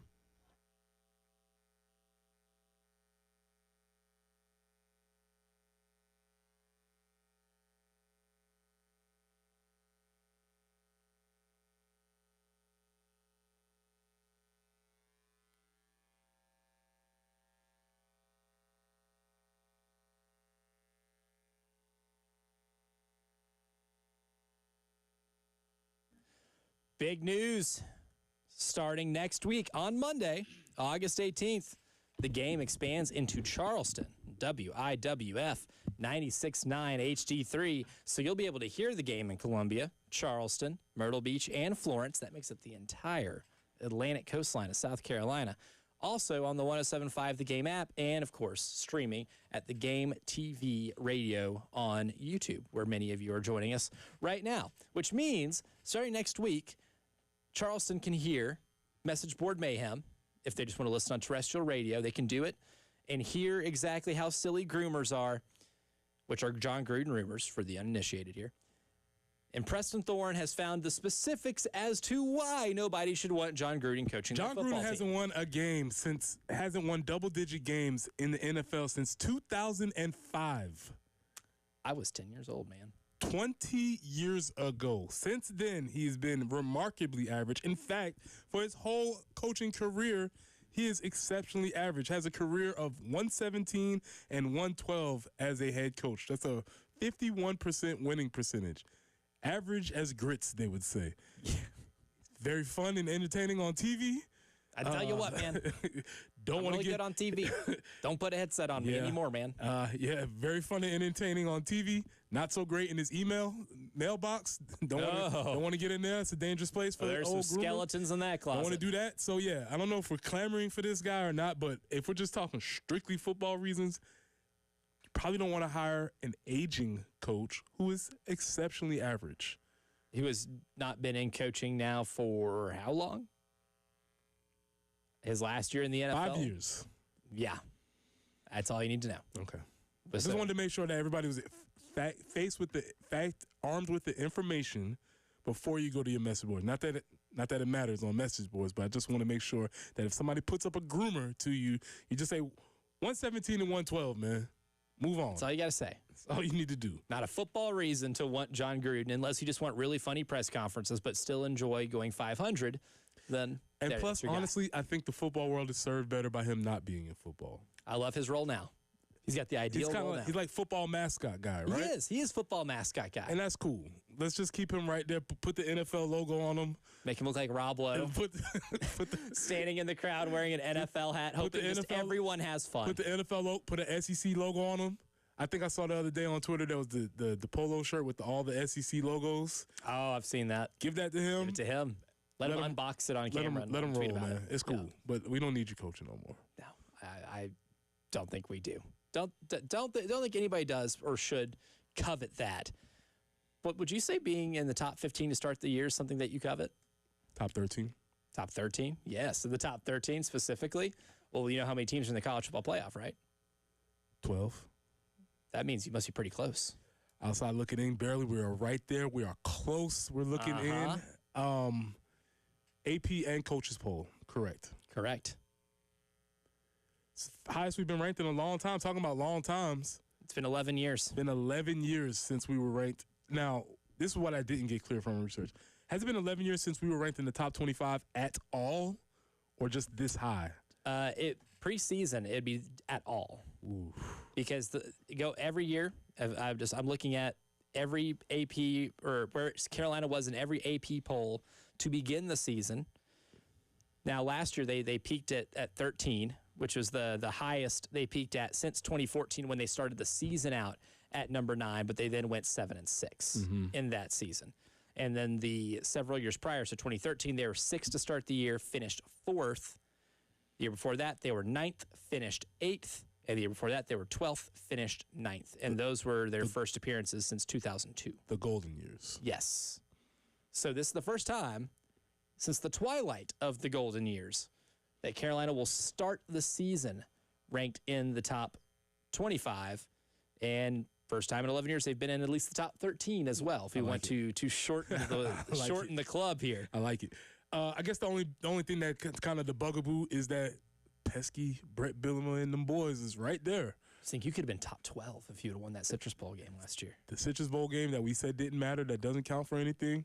We've had all types of fallout from it. New rules, preseason poll placement, all types of stuff happened from that particular game. Because seemingly everybody that has a poll and that has South Carolina or a ballot has South Carolina right behind Illinois.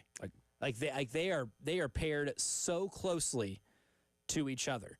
And the more I look at the individual polls from people right now, there's the rare exception.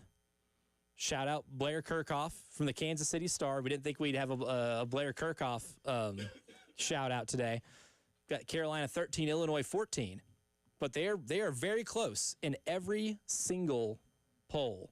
And most of them, obviously, enough of them to get it to where when the ballots are tallied, they are slightly ahead of Carolina. And I have a feeling it's because of that game. I know Illinois brings a lot back, including everyone on that offensive line, which is a really good offensive line unit.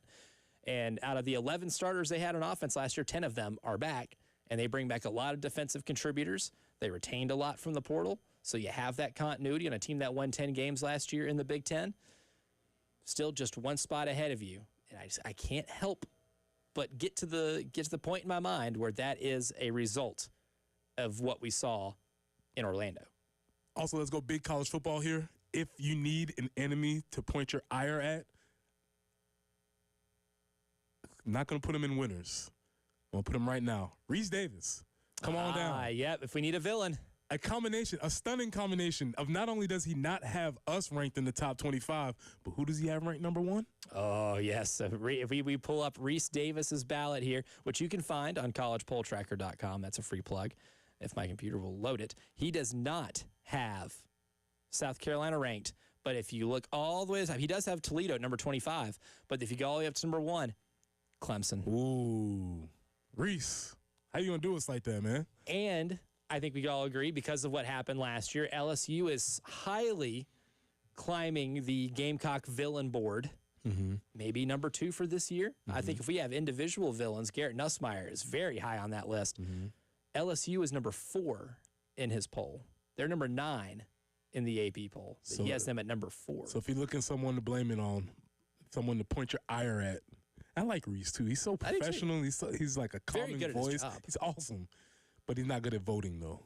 Yeah, it's not going to please the locals. All right. Especially with Toledo at number 25. Toledo? He's very high on the Rockets. I don't know if he knows Bruce. I think he thinks Bruce Gradkowski might be walking through that door. Toledo was bad last year, right? No? I can't remember if Toledo was any good. Got our guy into the MAC. So it was Kent State that was the worst team in college football. Right. I think you might be getting them confused. I was just getting my Maction brain my Maction brain wasn't working right. The color schemes are eerily similar. Kent State historically bad last year. Okay. And I think Kent State should be historically bad again this year too. But Toledo, according to Reese Davis, top 25, South Carolina not. So if we're adding to the Gamecock villain board, I'm afraid Reese is putting himself in there. With a double whammy. Got to keep proving him wrong. Yep. But being top 13 to start the year, that's a winning scenario that puts you in a position to be winners later on in the year. But we'll give our winners for today's show next here on the early game.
It's time to give out winners for today's show, and there are so many different places we can go with this.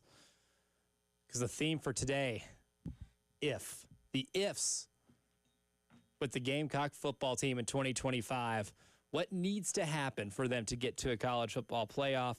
But you know what? I want to give my winner for today, Preston Thord, Rudyard Kipling, the author of The Jungle Book, the author of the poem that was read earlier in the show, to inspire the entire day's show. I didn't think I ever in my sports talk radio career think that Rudyard Kipling would provide such inspiration to fill out an entire 3-hour program. Keep dreaming, man. Big things are in front of you. All your goals are still in front of you, man. Anything can happen. That's the whole point of the poem. That's a solid one. I'm going to give my winner's certificate today for my winner's trophy. My winner award today is going for Jeremiah Donati. Ah, yes. I mean, he's bringing in money. Jeremiah Donati got hired to bring the athletic department into the new age of college athletics, and with this new partnership, he has done that. There's obviously people that like it, people that don't like it. That's not his here nor there. His job is to produce more revenue for the athletic department. He's done that. This is a huge step in the right direction as far as that goal is concerned. So, Jeremiah Donati, you're a winner. He is a winner. For me, a big winner for today, the number 11. Ooh. Because that has been how many years it's been since South Carolina has been ranked in the preseason top 25. And it's the amount of times they've been ranked in the preseason top 25. So the years since they've done it, because it's 2014 the last time. So it's been 11 whole years since we've had to be able to just enjoy this discussion about mentioning the preseason rankings and getting to talk about South Carolina teams being among them. And it's only the 11th time it's happened. Field artist. Paint crew. Y'all are the winners. Oh, they get an extra job. Because they will have to, of course, paint the new sponsorship onto the field at Williams-Brice, safe for now, but also paint crew, you know the secret. Yep. You know what the plan is for the palmetto trees on September 6th. And I need you to leak that information to somebody, somewhere. Us specifically, if you can, that'd be great. Because you know what is happening. Apparently the palmetto trees are safe. Apparently they will be on the field somewhere. It's a surprise right now. We don't know, but we're waiting to see. And I would say the manager of the field crew, the paint schemes, you know. Let's find out. Let's do big college football here and find out. Hey, somebody did text in the Firehouse Subs text line and say, end zones. You heard it here first. So we're already calling shots. We're already making big boy predictions here. So on August 12th, 2025, less than a month away from when we actually see it at Willie B, saying they're going to be in the end zone, which I kind of like the idea of. I like the spots they were. Right? Yeah. Multiples. Not specified. Okay. But if I had it my way, and I'm not much of an interior designer, so you take this with a grain of salt, one on each side of the end zone. Balance it. With whatever script you want in between. But then they say for interior design, you want to do like the rule of 3 to give it like a little bit of a little panache, you know? So we put two a balance, third. but maybe that's just what they say. A real one in there. In the corners, yeah. It's like in those old NFL films back when the NFL had the goalpost in the middle of the end zone, which how that didn't lead to, I guess, more concussions is beyond me. When men were men. Back when you had to, when you're running a crossing route in the end zone, you had to be aware of the goalpost that was right there. They still do that in Canada, by the way, which I think I thought as a society globally we were beyond that. Just put the goalpost in the back of the end zone. Like this isn't difficult, but instead just put a palmetto tree in there. We'll see. We'll see. We've been promised that something will be happening. We shall see. So we will find that out as well. Another winner for me, because I think this is the most important the defensive line this year, and the number 3.5, because that is my specific benchmark for what this team has to be in terms of opponent yard per carry or better if they are to reach their goals. That was a common theme during the 4-team college football playoffs. A majority of teams were at that benchmark when it came to giving up yardage on the ground. Now, the only exceptions were teams like 2023 Washington, who also had a Heisman finalist at quarterback and just scored a bleep ton of points to where it did not matter at times. Who was that quarterback? That'd be Michael Penix Jr. My quarterback. That is your quarterback. My So guy. And Tyler's. Our guy. I'm getting ganged up on right now. We're here. This is with Tyler behind the board right now. We are predominantly Atlanta Falcons on this show, and I don't know if I like that. I don't. That's why I might have to get one of those 28-3 banners and put them up in here. Just to put it conspicuously somewhere. I might just to have it like right behind me where you can see it on the video stream. I might just have to have like 28-3 hanging. That's fair. Keep that bit running for as long as possible. That's fair. Let's come up with something whenever they play in the regular season when the Saints do get 2 of their 4 wins this year. Or 2 of their 3. I don't know how they're going to get 4. I don't. Godspeed, Spencer. Yeah, in terms of impressed or depressed, I was depressed that, yes, it was fun that Kai Kroger got to punt for my favorite team 3 times. We split punting duties, and that meant the other punter got 3 punts too. Punted 6 times. I'm praying for Spencer. Can I get a last quick winner in? Absolutely. Winner for South Carolina getting Florida coaches fired. We did realize that today, yes, that there is a coach-killing element to the 2010s South Carolina. Billy Napier, you better be lucky you're not on the schedule this year. He's so lucky. Really, he's going to keep his job because he dodged South Carolina. That's all for the early game. Tyler Head, the extra point, and Jack Feltry. That's next.